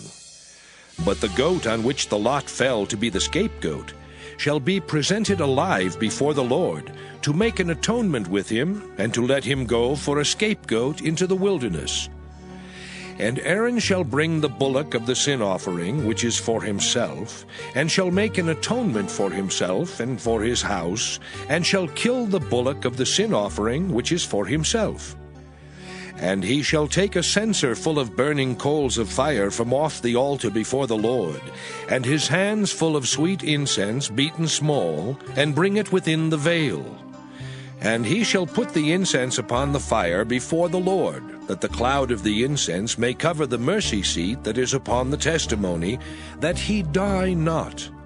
And he shall take of the blood of the bullock, and sprinkle it with his finger upon the mercy seat eastward. And before the mercy seat shall he sprinkle of the blood with his finger 7 times.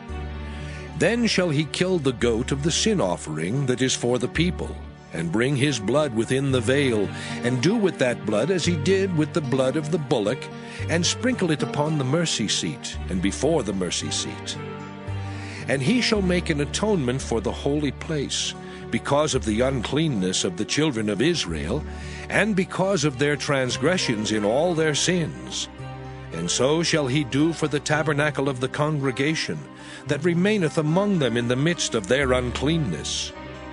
And there shall be no man in the tabernacle of the congregation when he goeth in to make an atonement in the holy place, until he come out, and have made an atonement for himself, and for his household, and for all the congregation of Israel. And he shall go out unto the altar that is before the Lord, and make an atonement for it.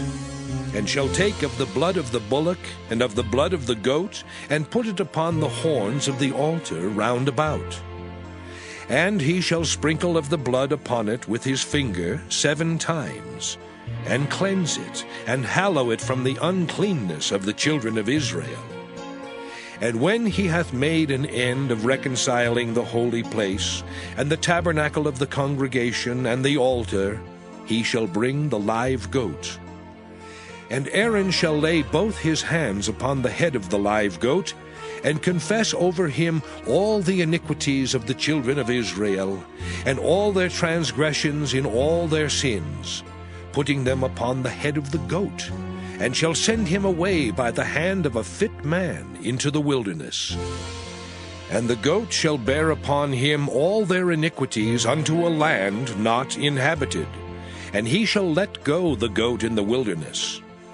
And Aaron shall come into the tabernacle of the congregation, and shall put off the linen garments which he put on when he went into the holy place, and shall leave them there. And he shall wash his flesh with water in the holy place, and put on his garments, and come forth, and offer his burnt offering, and the burnt offering of the people, and make an atonement for himself and for the people. And the fat of the sin offering shall he burn upon the altar. And he that let go the goat for the scapegoat shall wash his clothes, and bathe his flesh in water, and afterward come into the camp. And the bullock for the sin offering, and the goat for the sin offering, whose blood was brought in to make atonement in the holy place, shall one carry forth without the camp, and they shall burn in the fire their skins and their flesh and their dung. And he that burneth them shall wash his clothes, and bathe his flesh in water, and afterward he shall come into the camp. And this shall be a statute forever unto you, that in the 7th month, on the 10th day of the month, ye shall afflict your souls, and do no work at all, whether it be one of your own country, or a stranger that sojourneth among you. For on that day shall the priest make an atonement for you, to cleanse you, that ye may be clean from all your sins before the Lord. It shall be a Sabbath of rest unto you, and ye shall afflict your souls by a statute forever.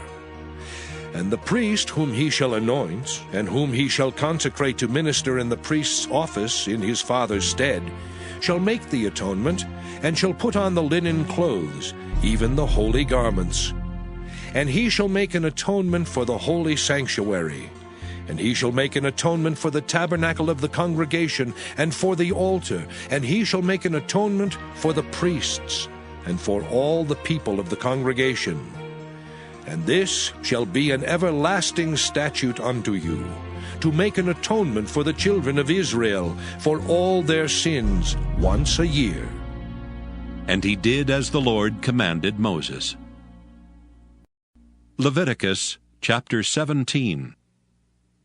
And the Lord spake unto Moses, saying, Speak unto Aaron, and unto his sons, and unto all the children of Israel, and say unto them, This is the thing which the Lord hath commanded, saying, What man soever there be of the house of Israel that killeth an ox, or lamb, or goat in the camp, or that killeth it out of the camp, and bringeth it not unto the door of the tabernacle of the congregation, to offer an offering unto the Lord before the tabernacle of the Lord, blood shall be imputed unto that man. He hath shed blood, and that man shall be cut off from among his people. To the end that the children of Israel may bring their sacrifices, which they offer in the open field, even that they may bring them unto the Lord, unto the door of the tabernacle of the congregation, unto the priest, and offer them for peace offerings unto the Lord. And the priest shall sprinkle the blood upon the altar of the Lord at the door of the tabernacle of the congregation, and burn the fat for a sweet savor unto the Lord. And they shall no more offer their sacrifices unto devils, after whom they have gone a whoring. This shall be a statute forever unto them throughout their generations. And thou shalt say unto them, Whatsoever man there be of the house of Israel, or of the strangers which sojourn among you, that offereth a burnt offering or sacrifice, and bringeth it not unto the door of the tabernacle of the congregation, to offer it unto the Lord, even that man shall be cut off from among his people.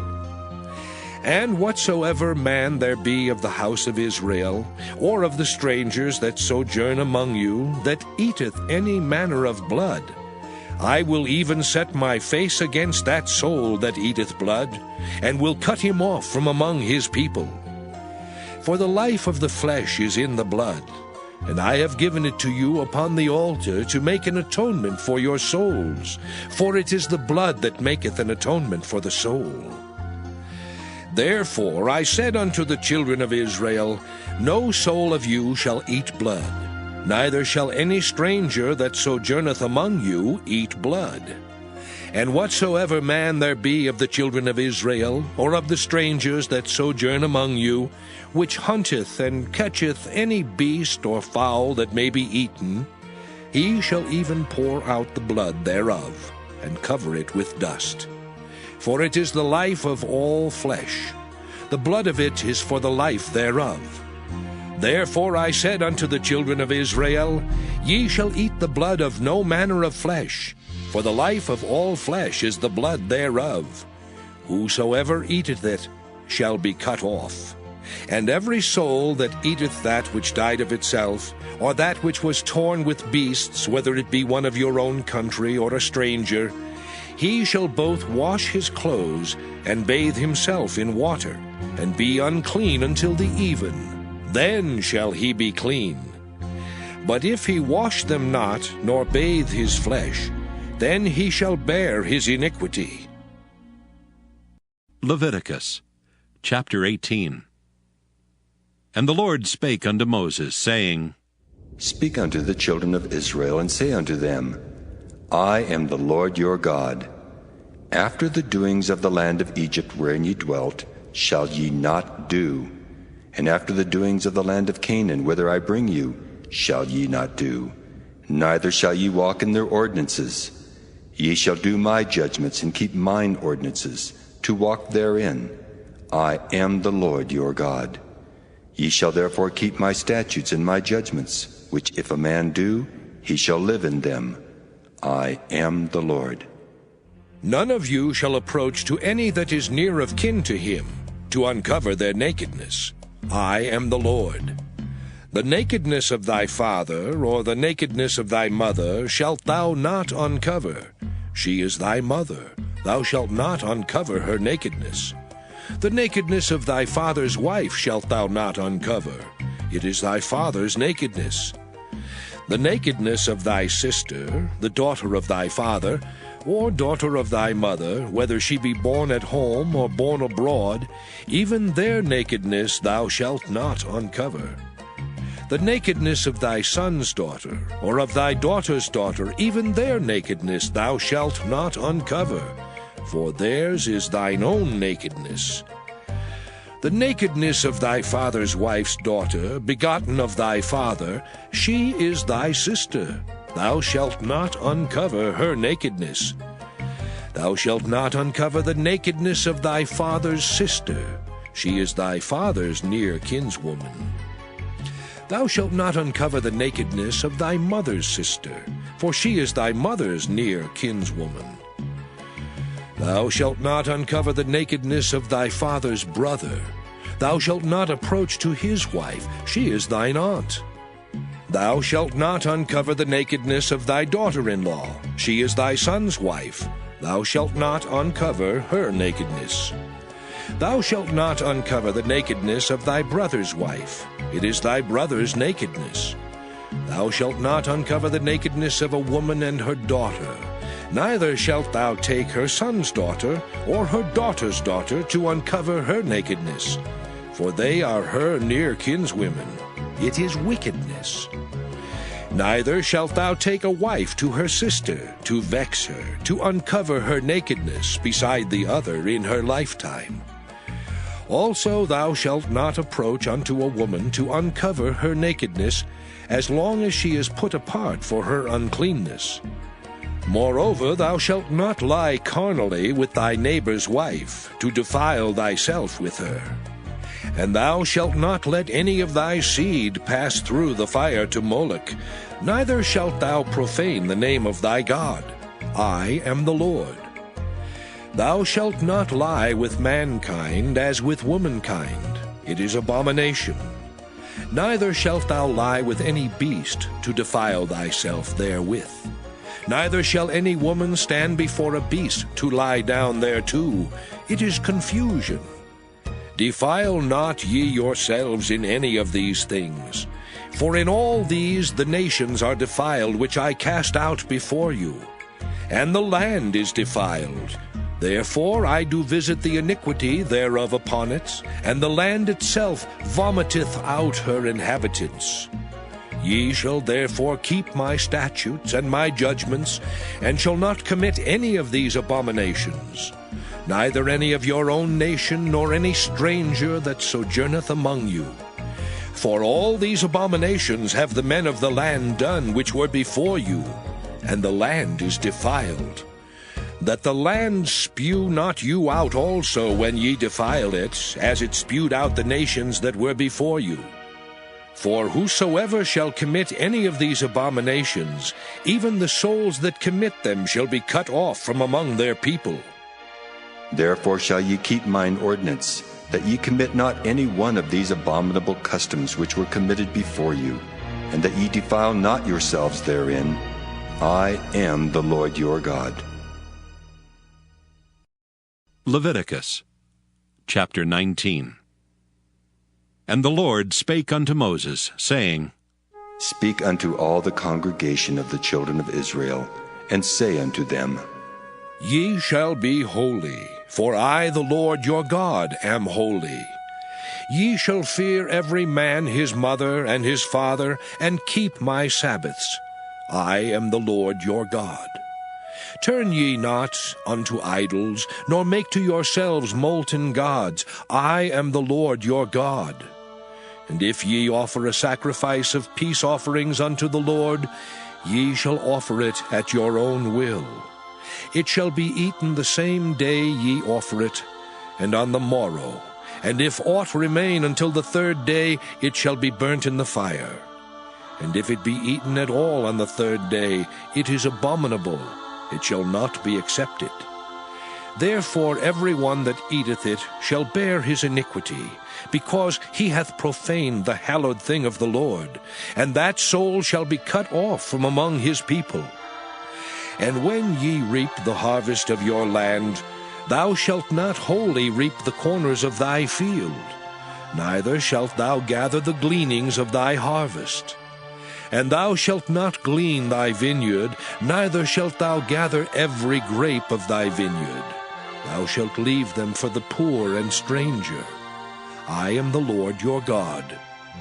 Ye shall not steal, neither deal falsely, neither lie one to another.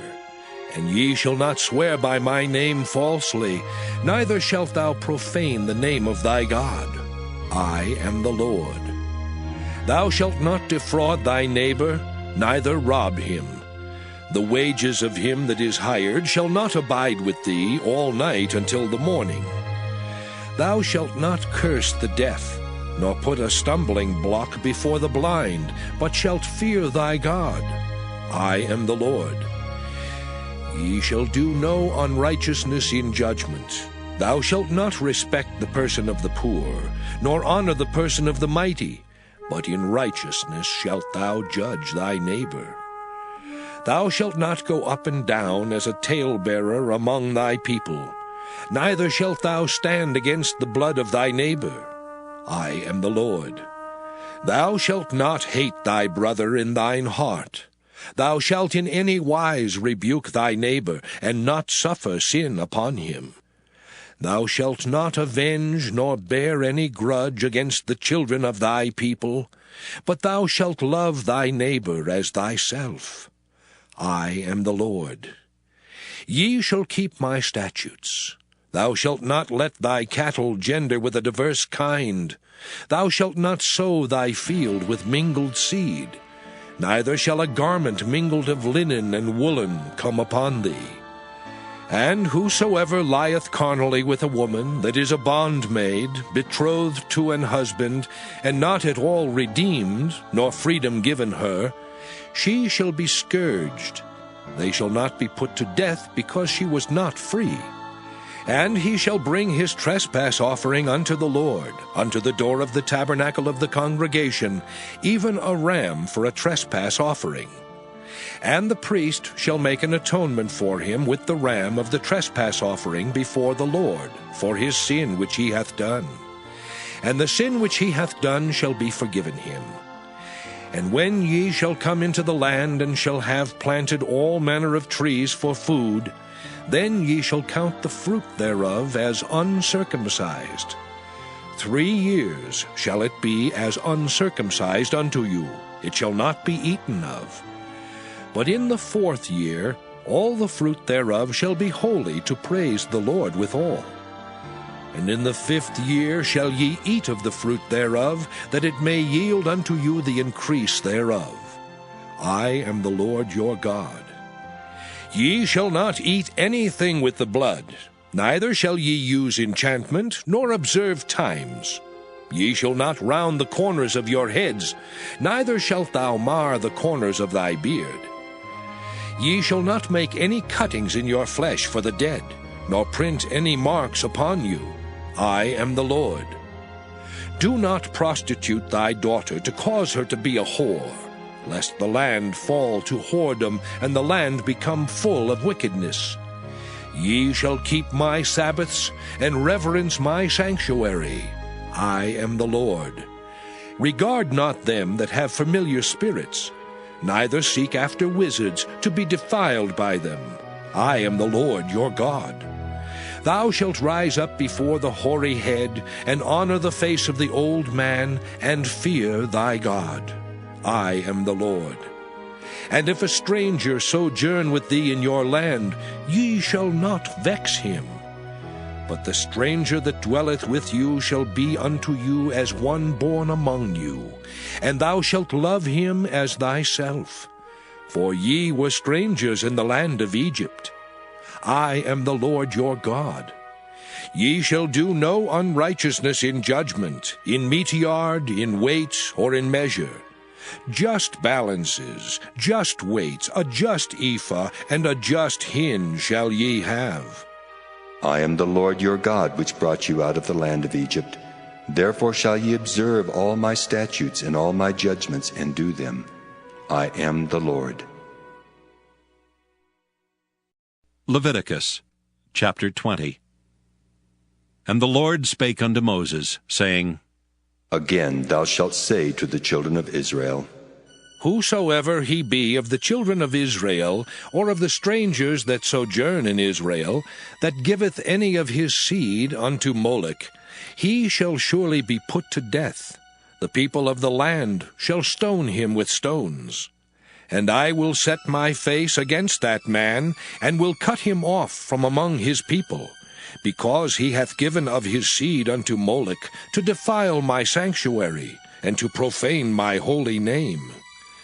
And if the people of the land do any ways hide their eyes from the man, when he giveth of his seed unto Moloch, and kill him not, then I will set my face against that man, and against his family, and will cut him off, and all that go a-whoring after him, to commit whoredom with Moloch, from among their people. And the soul that turneth after such as have familiar spirits, and after wizards, to go a-whoring after them, I will even set my face against that soul, and will cut him off from among his people. Sanctify yourselves therefore, and be ye holy, for I am the Lord your God. And ye shall keep my statutes and do them. I am the Lord which sanctify you. For every one that curseth his father or his mother shall be surely put to death. He hath cursed his father or his mother, his blood shall be upon him. And the man that committeth adultery with another man's wife, even he that committeth adultery with his neighbor's wife, the adulterer and the adulteress shall surely be put to death. And the man that lieth with his father's wife hath uncovered his father's nakedness. Both of them shall surely be put to death. Their blood shall be upon them. And if a man lie with his daughter-in-law, both of them shall surely be put to death. They have wrought confusion. Their blood shall be upon them. If a man also lie with mankind as he lieth with a woman, both of them have committed an abomination. They shall surely be put to death. Their blood shall be upon them. And if a man take a wife and her mother, it is wickedness. They shall be burnt with fire, both he and they, that there be no wickedness among you. And if a man lie with a beast, he shall surely be put to death, and ye shall slay the beast. And if a woman approach unto any beast, and lie down thereto, thou shalt kill the woman and the beast. They shall surely be put to death. Their blood shall be upon them. And if a man shall take his sister, his father's daughter, or his mother's daughter, and see her nakedness, and she see his nakedness, it is a wicked thing, and they shall be cut off in the sight of their people. He hath uncovered his sister's nakedness, he shall bear his iniquity. And if a man shall lie with a woman having her sickness, and shall uncover her nakedness, he hath discovered her fountain, and she hath uncovered the fountain of her blood, and both of them shall be cut off from among their people. And thou shalt not uncover the nakedness of thy mother's sister, nor of thy father's sister, for he uncovereth his near kin. They shall bear their iniquity. And if a man shall lie with his uncle's wife, he hath uncovered his uncle's nakedness. They shall bear their sin, they shall die childless. And if a man shall take his brother's wife, it is an unclean thing. He hath uncovered his brother's nakedness. They shall be childless. Ye shall therefore keep all my statutes and all my judgments, and do them, that the land whither I bring you to dwell therein spew you not out. And ye shall not walk in the manners of the nation which I cast out before you. For they committed all these things, and therefore I abhorred them. But I have said unto you, ye shall inherit their land, and I will give it unto you to possess it, a land that floweth with milk and honey. I am the Lord your God, which have separated you from other people. Ye shall therefore put difference between clean beasts and unclean, and between unclean fowls and clean. And ye shall not make your souls abominable by beast, or by fowl, or by any manner of living thing that creepeth on the ground, which I have separated from you as unclean. And ye shall be holy unto me, for I the Lord am holy, and have severed you from other people, that ye should be mine. A man also, or woman that hath a familiar spirit, or that is a wizard, shall surely be put to death. They shall stone them with stones. Their blood shall be upon them. Leviticus chapter 21. And the Lord said unto Moses, Speak unto the priests the sons of Aaron, and say unto them, There shall none be defiled for the dead among his people. But for his kin that is near unto him, that is, for his mother, and for his father, and for his son, and for his daughter, and for his brother, and for his sister a virgin that is nigh unto him, which hath had no husband, for her may he be defiled. But he shall not defile himself, being a chief man among his people, to profane himself. They shall not make baldness upon their head, neither shall they shave off the corner of their beard, nor make any cuttings in their flesh. They shall be holy unto their God, and not profane the name of their God. For the offerings of the Lord made by fire, and the bread of their God, they do offer. Therefore they shall be holy. They shall not take a wife that is a whore or profane, neither shall they take a woman put away from her husband. for he is holy unto his God. Thou shalt sanctify him therefore, for he offereth the bread of thy God. He shall be holy unto thee, for I the Lord which sanctify you am holy. And the daughter of any priest, if she profane herself by playing the whore, she profaneth her father, she shall be burnt with fire.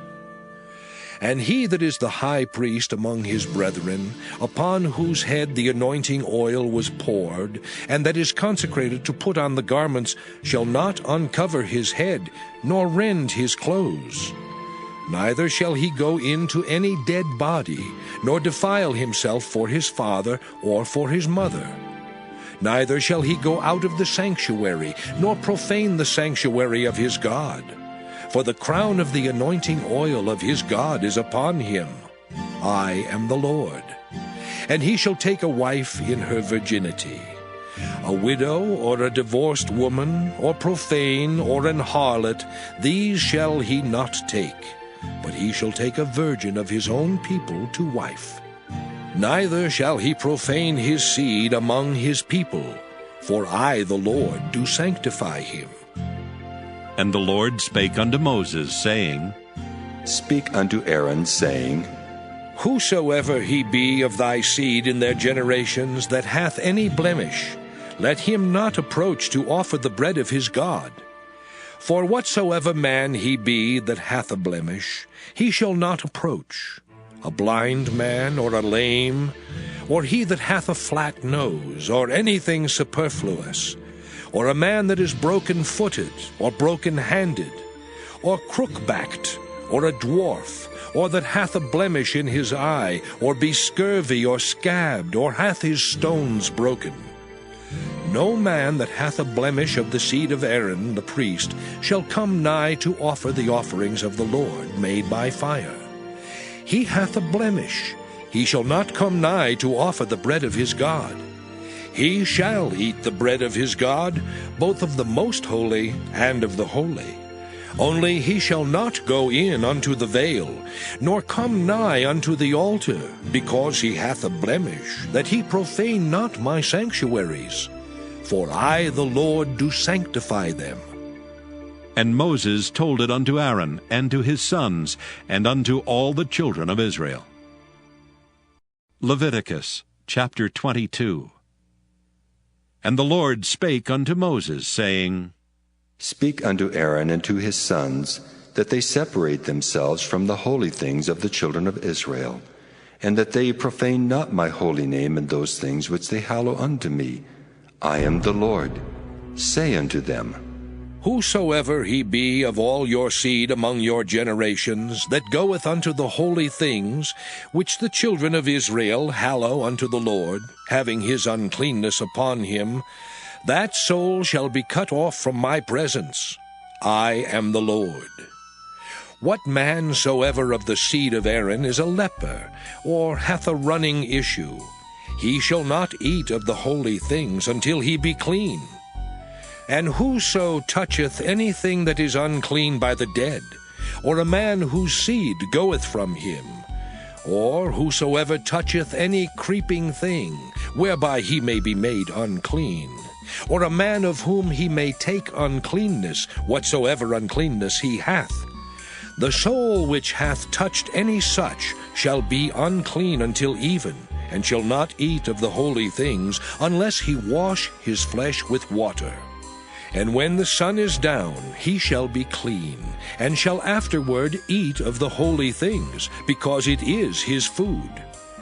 That which dieth of itself, or is torn with beasts, he shall not eat to defile himself therewith. I am the Lord. They shall therefore keep mine ordinance, lest they bear sin for it, and die therefore if they profane it. I the Lord do sanctify them. There shall no stranger eat of the holy thing. A sojourner of the priest, or an hired servant, shall not eat of the holy thing. But if the priest buy any soul with his money, he shall eat of it, and he that is born in his house, they shall eat of his meat. If the priest's daughter also be married unto a stranger, she may not eat of an offering of the holy things. But if the priest's daughter be a widow, or divorced, and have no child, and is returned unto her father's house, as in her youth, she shall eat of her father's meat, but there shall no stranger eat thereof. And if a man eat of the holy thing unwittingly, then he shall put the 5th part thereof unto it, and shall give it unto the priest with the holy thing.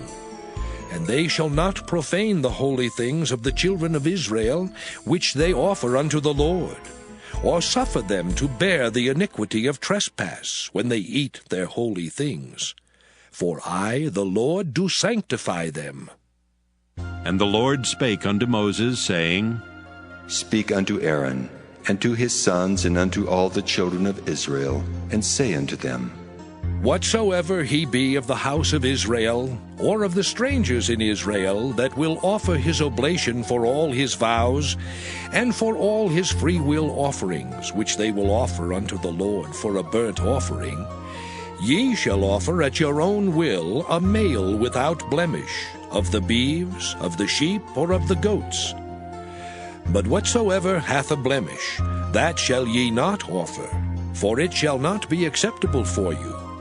And whosoever offereth a sacrifice of peace offerings unto the Lord to accomplish his vow, or a free will offering in beeves or sheep, it shall be perfect to be accepted. There shall be no blemish therein. Blind, or broken, or maimed, or having a wen, or scurvy, or scabbed, ye shall not offer these unto the Lord, nor make an offering by fire of them upon the altar unto the Lord. Either a bullock or a lamb that hath anything superfluous or lacking in his parts, that mayest thou offer for a free will offering, but for a vow it shall not be accepted. Ye shall not offer unto the Lord that which is bruised, or crushed, or broken, or cut. Neither shall ye make any offering thereof in your land. Neither from a stranger's hand shall ye offer the bread of your God of any of these, because their corruption is in them, and blemishes be in them, they shall not be accepted for you. And the Lord spake unto Moses, saying, When a bullock, or a sheep, or a goat is brought forth, then it shall be 7 days under the dam, and from the 8th day and thenceforth it shall be accepted for an offering made by fire unto the Lord. And whether it be cow or ewe, ye shall not kill it and her young both in 1 day. And when ye will offer a sacrifice of thanksgiving unto the Lord, offer it at your own will. On the same day it shall be eaten up. Ye shall leave none of it until the morrow. I am the Lord. Therefore shall ye keep my commandments and do them. I am the Lord. Neither shall ye profane my holy name, but I will be hallowed among the children of Israel. I am the Lord which hallow you, that brought you out of the land of Egypt, to be your God. I am the Lord. Leviticus chapter 23. And the Lord spake unto Moses, saying, Speak unto the children of Israel, and say unto them, Concerning the feasts of the Lord, which ye shall proclaim to be holy convocations, even these are my feasts. 6 days shall work be done, but the 7th day is the Sabbath of rest, and holy convocation. Ye shall do no work therein. It is the Sabbath of the Lord in all your dwellings. These are the feasts of the Lord, even holy convocations, which ye shall proclaim in their seasons. In the 14th day of the 1st month at even is the Lord's Passover. And on the 15th day of the same month is the feast of unleavened bread unto the Lord. 7 days ye must eat unleavened bread. In the 1st day ye shall have an holy convocation.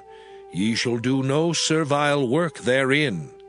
But ye shall offer an offering made by fire unto the Lord 7 days. In the 7th day is an holy convocation. Ye shall do no servile work therein. And the Lord spake unto Moses, saying, Speak unto the children of Israel, and say unto them, When ye be come into the land which I give unto you, and shall reap the harvest thereof, then ye shall bring a sheaf of the first fruits of your harvest unto the priest. And he shall wave the sheaf before the Lord, to be accepted for you. On the morrow after the Sabbath the priest shall wave it. And ye shall offer that day when ye wave the sheaf an he-lamb without blemish of the first year for a burnt offering unto the Lord. And the meat offering thereof shall be 2/10 deals of fine flour mingled with oil, an offering made by fire unto the Lord for a sweet savour.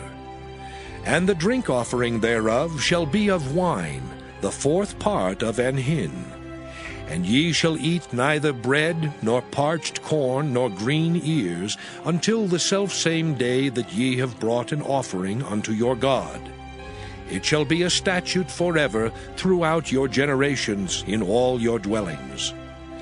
And ye shall count unto you from the morrow after the Sabbath, from the day that ye brought the sheaf of the wave offering, 7 Sabbaths shall be complete.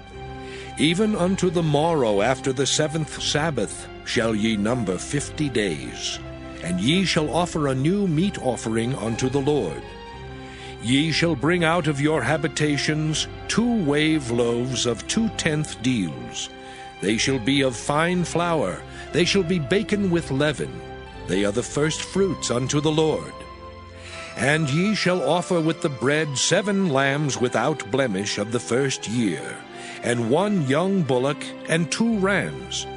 They shall be for a burnt offering unto the Lord, with their meat offering and their drink offerings, even an offering made by fire, of sweet savour unto the Lord. Then ye shall sacrifice 1 kid of the goats for a sin offering, and 2 lambs of the first year for a sacrifice of peace offerings. And the priest shall wave them with the bread of the first fruits for a wave offering before the Lord, with the 2 lambs. They shall be holy to the Lord for the priest. And ye shall proclaim on the selfsame day, that it may be an holy convocation unto you. Ye shall do no servile work therein. It shall be a statute forever in all your dwellings throughout your generations. And when ye reap the harvest of your land, thou shalt not make clean riddance of the corners of thy field when thou reapest. Neither shalt thou gather any gleaning of thy harvest. Thou shalt leave them unto the poor and to the stranger. I am the Lord your God. And the Lord spake unto Moses, saying, Speak unto the children of Israel, saying, In the 7th month, in the first day of the month, shall ye have a Sabbath, a memorial of blowing of trumpets, and holy convocation. Ye shall do no servile work therein, but ye shall offer an offering made by fire unto the Lord. And the Lord spake unto Moses, saying, Also on the 10th day of the 7th month, there shall be a day of atonement. It shall be an holy convocation unto you, and ye shall afflict your souls, and offer an offering made by fire unto the Lord. And ye shall do no work in that same day, for it is a day of atonement, to make an atonement for you before the Lord your God. For whatsoever soul it be that shall not be afflicted in that same day, he shall be cut off from among his people. And whatsoever soul it be that doeth any work in that same day, the same soul will I destroy from among his people. Ye shall do no manner of work. It shall be a statute forever throughout your generations in all your dwellings. It shall be unto you a Sabbath of rest, and ye shall afflict your souls. In the 9th day of the month at even, from even unto even, shall ye celebrate your Sabbath. And the Lord spake unto Moses, saying, Speak unto the children of Israel, saying, The 15th day of this 7th month shall be the Feast of Tabernacles for 7 days unto the Lord. On the first day shall be an holy convocation. Ye shall do no servile work therein. 7 days ye shall offer an offering made by fire unto the Lord. On the 8th day shall be an holy convocation unto you. And ye shall offer an offering made by fire unto the Lord. It is a solemn assembly, and ye shall do no servile work therein.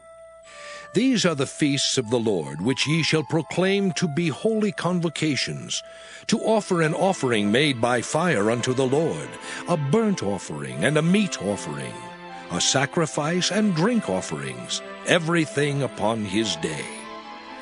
Beside the Sabbaths of the Lord, and beside your gifts, and beside all your vows, and beside all your free will offerings, which ye give unto the Lord.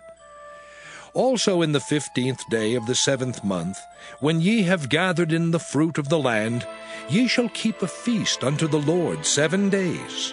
On the 1st day shall be a Sabbath, and on the 8th day shall be a Sabbath. And ye shall take you on the 1st day the boughs of goodly trees, branches of palm trees, and the boughs of thick trees, and willows of the brook, and ye shall rejoice before the Lord your God 7 days. And ye shall keep it a feast unto the Lord 7 days in the year. It shall be a statute forever in your generations. Ye shall celebrate it in the 7th month. Ye shall dwell in booths 7 days. All that are Israelites born shall dwell in booths. That your generations may know that I made the children of Israel to dwell in booths, when I brought them out of the land of Egypt. I am the Lord your God. And Moses declared unto the children of Israel the feasts of the Lord. Leviticus chapter 24. And the Lord spake unto Moses, saying, Command the children of Israel that they bring unto thee pure oil olive beaten for the light, to cause the lamps to burn continually. Without the veil of the testimony, in the tabernacle of the congregation, shall Aaron order it from the evening unto the morning before the Lord continually. It shall be a statute forever in your generations. He shall order the lamps upon the pure candlestick before the Lord continually. And thou shalt take fine flour, and bake 12 cakes thereof. 2/10 deals shall be in 1 cake. And thou shalt set them in 2 rows, 6 on a row upon the pure table before the Lord. And thou shalt put pure frankincense upon each row, that it may be on the bread for a memorial, even an offering made by fire unto the Lord. Every Sabbath he shall set it in order before the Lord continually, being taken from the children of Israel by an everlasting covenant. And it shall be Aaron's and his sons, and they shall eat it in the holy place. For it is most holy unto him of the offerings of the Lord, made by fire by a perpetual statute. And the son of an Israelitish woman, whose father was an Egyptian, went out among the children of Israel. And this son of the Israelitish woman and a man of Israel strove together in the camp. And the Israelitish woman's son blasphemed the name of the Lord, and cursed. And they brought him unto Moses, and his mother's name was Shelomith, the daughter of Dibri, of the tribe of Dan. And they put him in ward, that the mind of the Lord might be showed them. And the Lord spake unto Moses, saying, Bring forth him that hath cursed without the camp, and let all that heard him lay their hands upon his head, and let all the congregation stone him. And thou shalt speak unto the children of Israel, saying, Whosoever curseth his God shall bear his sin. And he that blasphemeth the name of the Lord, he shall surely be put to death, and all the congregation shall certainly stone him. As well the stranger as he that is born in the land, when he blasphemeth the name of the Lord, shall be put to death. And he that killeth any man shall surely be put to death. And he that killeth the beast shall make it good, beast for beast. And if a man cause a blemish in his neighbor, as he hath done, so shall it be done to him. Breach for breach, eye for eye, tooth for tooth. As he hath caused a blemish in a man, so shall it be done to him again. And he that killeth the beast, he shall restore it. And he that killeth a man, he shall be put to death. Ye shall have one manner of law, as well for the stranger as for one of your own country. For I am the Lord your God. And Moses spake to the children of Israel, that they should bring forth him that had cursed out of the camp, and stone him with stones. And the children of Israel did as the Lord commanded Moses. Leviticus chapter 25. And the Lord spake unto Moses in Mount Sinai, saying, Speak unto the children of Israel, and say unto them, When ye come into the land which I give you, then shall the land keep a Sabbath unto the Lord. 6 years thou shalt sow thy field, and 6 years thou shalt prune thy vineyard, and gather in the fruit thereof. But in the 7th year shall be a Sabbath of rest unto the land, a Sabbath for the Lord. Thou shalt neither sow thy field, nor prune thy vineyard. That which groweth of its own accord of thy harvest thou shalt not reap, neither gather the grapes of thy vine undressed, for it is a year of rest unto the land. And the Sabbath of the land shall be meat for you, for thee, and for thy servant, and for thy maid, and for thy hired servant, and for thy stranger that sojourneth with thee. And for thy cattle, and for the beasts that are in thy land, shall all the increase thereof be meat. And thou shalt number 7 Sabbaths of years unto thee, 7 times 7 years. And the space of the 7 Sabbaths of years shall be unto thee 49 years. Then shalt thou cause the trumpet of the Jubilee to sound on the 10th day of the 7th month. In the day of atonement shall ye make the trumpet sound throughout all your land. And ye shall hallow the 50th year, and proclaim liberty throughout all the land unto all the inhabitants thereof. It shall be a jubilee unto you. And ye shall return every man unto his possession, and ye shall return every man unto his family. A jubilee shall that 50th year be unto you. Ye shall not sow, neither reap that which groweth of itself in it, nor gather the grapes in it of thy vine undressed. For it is the Jubilee, it shall be holy unto you. Ye shall eat the increase thereof out of the field. In the year of this Jubilee ye shall return every man unto his possession. And if thou sell aught unto thy neighbor, or buyest aught of thy neighbor's hand, ye shall not oppress one another. According to the number of years after the Jubilee, thou shalt buy of thy neighbor, and according unto the number of years of the fruits he shall sell unto thee. According to the multitude of years thou shalt increase the price thereof, and according to the fewness of years thou shalt diminish the price of it. For according to the number of the years of the fruits doth he sell unto thee. Ye shall not therefore oppress one another, but thou shalt fear thy God. For I am the Lord your God. Wherefore ye shall do my statutes, and keep my judgments, and do them, and ye shall dwell in the land in safety. And the land shall yield her fruit, and ye shall eat your fill, and dwell therein in safety. And if ye shall say, What shall we eat the 7th year? Behold, we shall not sow, nor gather in our increase. Then I will command my blessing upon you in the 6th year, and it shall bring forth fruit for 3 years. And ye shall sow the 8th year, and eat yet of old fruit until the 9th year. Until her fruits come in, ye shall eat of the old store. The land shall not be sold forever, for the land is mine. For ye are strangers and sojourners with me. And in all the land of your possession ye shall grant a redemption for the land. If thy brother be waxen poor, and hath sold away some of his possession, and if any of his kin come to redeem it, then shall he redeem that which his brother sold. And if the man have none to redeem it, and himself be able to redeem it, then let him count the years of the sale thereof, and restore the overplus unto the man to whom he sold it, that he may return unto his possession. But if he be not able to restore it to him, then that which is sold shall remain in the hand of him that hath bought it until the year of Jubilee. And in the Jubilee it shall go out, and he shall return unto his possession.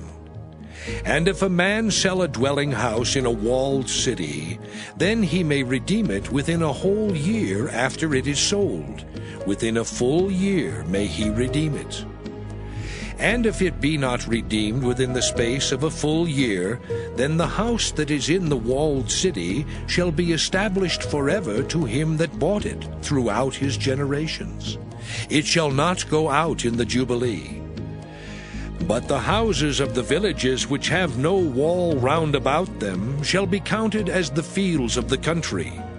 They may be redeemed, and they shall go out in the Jubilee.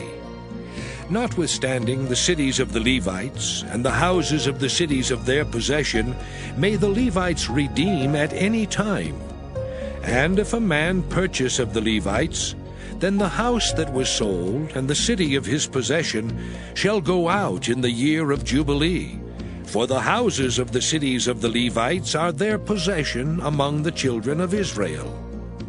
But the field of the suburbs of their cities may not be sold, for it is their perpetual possession. And if thy brother be waxen poor, and fallen in decay with thee, then thou shalt relieve him, yea, though he be a stranger or a sojourner, that he may live with thee. Take thou no usury of him, or increase, but fear thy God, that thy brother may live with thee. Thou shalt not give him thy money upon usury, nor lend him thy victuals for increase. I am the Lord your God, which brought you forth out of the land of Egypt, to give you the land of Canaan, and to be your God. And if thy brother that dwelleth by thee be waxen poor, and be sold unto thee, thou shalt not compel him to serve as a bondservant, but as an hired servant, and as a sojourner.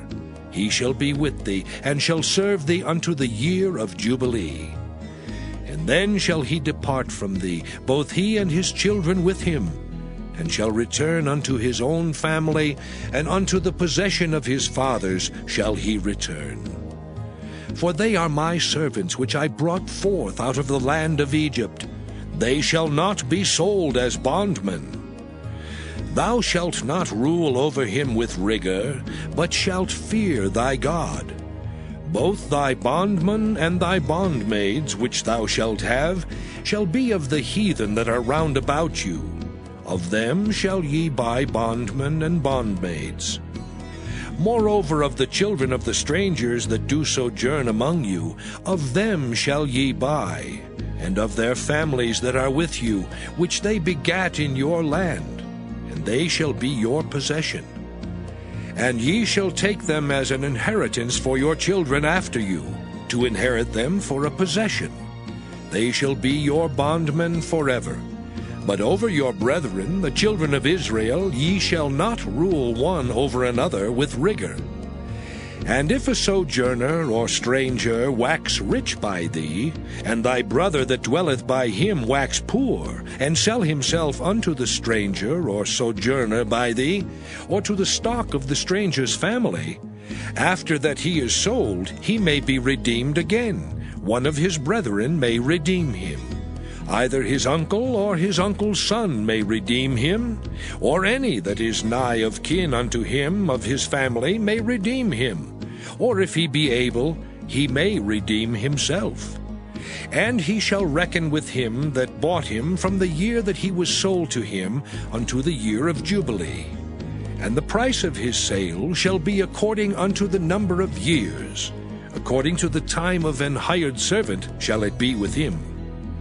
If there be yet many years behind, according unto them he shall give again the price of his redemption out of the money that he was bought for. And if there remain but few years unto the year of Jubilee, then he shall count with him, and according unto his years shall he give him again the price of his redemption. And as a yearly hired servant shall he be with him, and the other shall not rule with rigor over him in thy sight. And if he be not redeemed in these years, then he shall go out in the year of Jubilee, both he and his children with him. For unto me the children of Israel are servants. They are my servants whom I brought forth out of the land of Egypt. I am the Lord your God. Leviticus chapter 26. Ye shall make you no idols nor graven image, neither rear you up a standing image, neither shall you set up any image of stone in your land to bow down unto it. For I am the Lord your God. Ye shall keep my Sabbaths, and reverence my sanctuary. I am the Lord. If ye walk in my statutes, and keep my commandments, and do them, then I will give you rain in due season, and the land shall yield her increase, and the trees of the field shall yield their fruit. And your threshing shall reach unto the vintage, and the vintage shall reach unto the sowing time, and ye shall eat your bread to the full, and dwell in your land safely. And I will give peace in the land, and ye shall lie down, and none shall make you afraid. And I will rid evil beasts out of the land, neither shall the sword go through your land. And ye shall chase your enemies, and they shall fall before you by the sword. And 5 of you shall chase 100, and 100 of you shall put 10,000 to flight. And your enemies shall fall before you by the sword. For I will have respect unto you, and make you fruitful, and multiply you, and establish my covenant with you. And ye shall eat old store, and bring forth the old because of the new. And I will set my tabernacle among you, and my soul shall not abhor you. And I will walk among you, and will be your God, and ye shall be my people. I am the Lord your God, which brought you forth out of the land of Egypt, that ye should not be their bondmen. And I have broken the bands of your yoke, and made you go upright. But if ye will not hearken unto me, and will not do all these commandments, and if ye shall despise my statutes, or if your soul abhor my judgments, so that ye will not do all my commandments, but that ye break my covenant, I also will do this unto you. I will even appoint over you terror, consumption, and the burning ague that shall consume the eyes and cause sorrow of heart. And ye shall sow your seed in vain, for your enemies shall eat it. And I will set my face against you, and ye shall be slain before your enemies. They that hate you shall reign over you, and ye shall flee when none pursueth you. And if ye will not yet for all this hearken unto me, then I will punish you 7 times more for your sins. And I will break the pride of your power, and I will make your heaven as iron, and your earth as brass. And your strength shall be spent in vain, for your land shall not yield her increase, neither shall the trees of the land yield their fruits. And if ye walk contrary unto me, and will not hearken unto me, I will bring 7 times more plagues upon you according to your sins. I will also send wild beasts among you, which shall rob you of your children, and destroy your cattle, and make you few in number, and your high ways shall be desolate.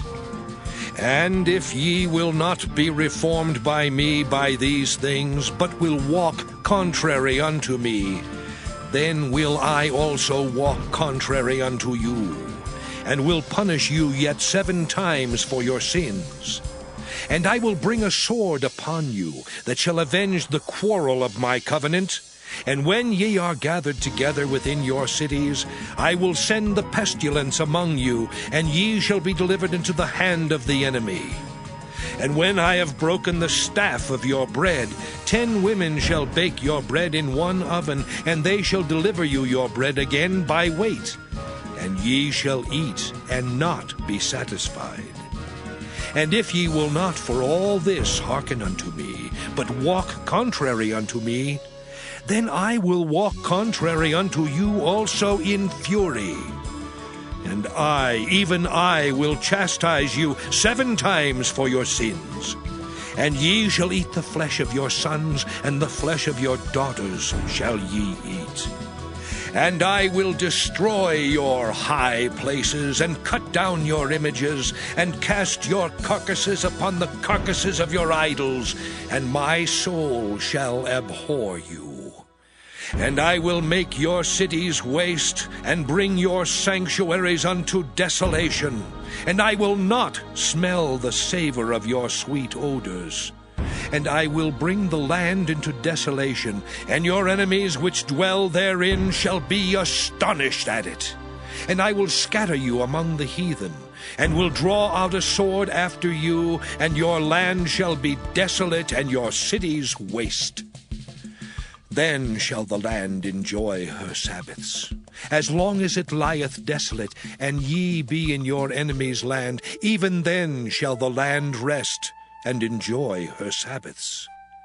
As long as it lieth desolate, it shall rest, because it did not rest in your Sabbaths, when ye dwelt upon it.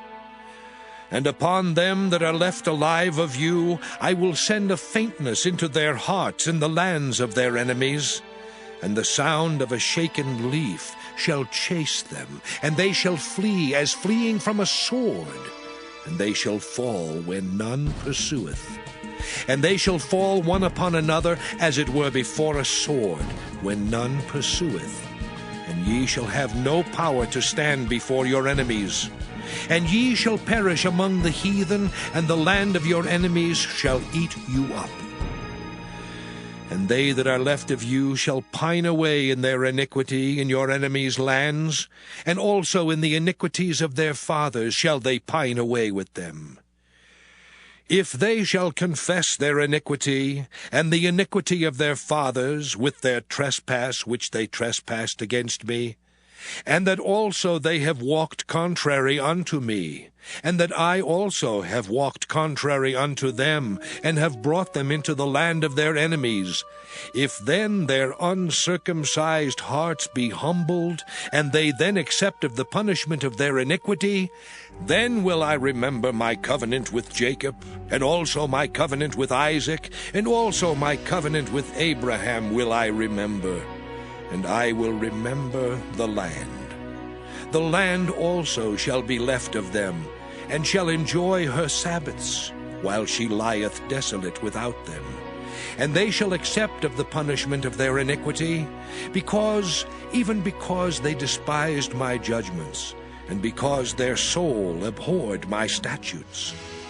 And yet for all that, when they be in the land of their enemies, I will not cast them away, neither will I abhor them, to destroy them utterly, and to break my covenant with them. For I am the Lord their God. But I will for their sakes remember the covenant of their ancestors, whom I brought forth out of the land of Egypt in the sight of the heathen, that I might be their God. I am the Lord. These are the statutes and judgments and laws which the Lord made between him and the children of Israel in Mount Sinai by the hand of Moses. Leviticus chapter 27. And the Lord spake unto Moses, saying, Speak unto the children of Israel, and say unto them, When a man shall make a singular vow, the persons shall be for the Lord by thy estimation. And thy estimation shall be of the male from 20 years old, even unto 60 years old. Even thy estimation shall be 50 shekels of silver, after the shekel of the sanctuary. And if it be a female, then thy estimation shall be 30 shekels. And if it be from 5 years old even unto 20 years old, then thy estimation shall be of the male 20 shekels, and for the female 10 shekels. And if it be from a month old even unto 5 years old, then thy estimation shall be of the male 5 shekels of silver, and for the female thy estimation shall be 3 shekels of silver. And if it be from 60 years old and above, if it be a male, then thy estimation shall be 15 shekels, and for the female 10 shekels. But if he be poorer than thy estimation, then he shall present himself before the priest, and the priest shall value him. According to his ability that vowed shall the priest value him. And if it be a beast, whereof men bring an offering unto the Lord, all that any man giveth of such unto the Lord shall be holy. He shall not alter it, nor change it, a good for a bad, or a bad for a good. And if he shall at all change beast for beast, then it and the exchange thereof shall be holy. And if it be any unclean beast, of which they do not offer a sacrifice unto the Lord, then he shall present the beast before the priest. And the priest shall value it, whether it be good or bad. As thou valuest it, who art the priest, so shall it be. But if he will at all redeem it, then he shall add a 5th part thereof unto thy estimation. And when a man shall sanctify his house to be holy unto the Lord, then the priest shall estimate it, whether it be good or bad. As the priest shall estimate it, so shall it stand. And if he that sanctified it will redeem his house, then he shall add the 5th part of the money of thy estimation unto it, and it shall be his. And if a man shall sanctify unto the Lord some part of a field of his possession, then thy estimation shall be according to the seed thereof. An homer of barley seed shall be valued at 50 shekels of silver. If he sanctify his field from the year of Jubilee, according to thy estimation, it shall stand. But if he sanctify his field after the Jubilee, then the priest shall reckon unto him the money according to the years that remain, even unto the year of the Jubilee, and it shall be abated from thy estimation. And if he that sanctified the field will in any wise redeem it, then he shall add the 5th part of the money of thy estimation unto it, and it shall be assured to him. And if he will not redeem the field, or if he have sold the field to another man, it shall not be redeemed any more. But the field, when it goeth out in the Jubilee, shall be holy unto the Lord, as a field devoted. The possession thereof shall be the priest's.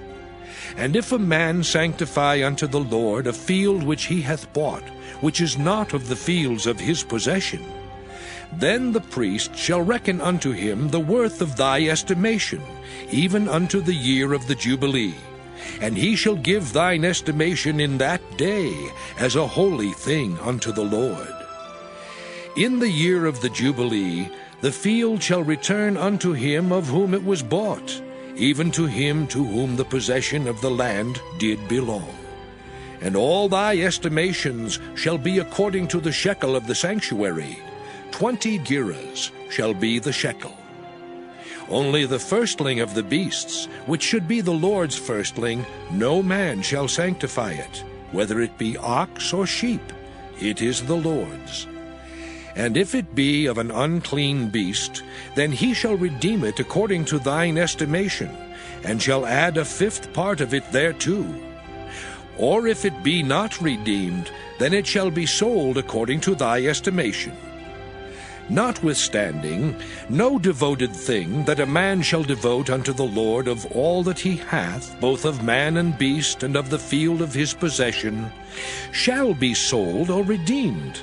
Every devoted thing is most holy unto the Lord. None devoted, which shall be devoted of men, shall be redeemed, but shall surely be put to death. And all the tithe of the land, whether of the seed of the land or of the fruit of the tree, is the Lord's. It is holy unto the Lord. And if a man will at all redeem aught of his tithes, he shall add thereto the 5th part thereof. And concerning the tithe of the herd or of the flock, even of whatsoever passeth under the rod, the 10th shall be holy unto the Lord. He shall not search whether it be good or bad, neither shall he change it. And if he change it at all, then both it and the change thereof shall be holy. It shall not be redeemed. These are the commandments which the Lord commanded Moses for the children of Israel in Mount Sinai.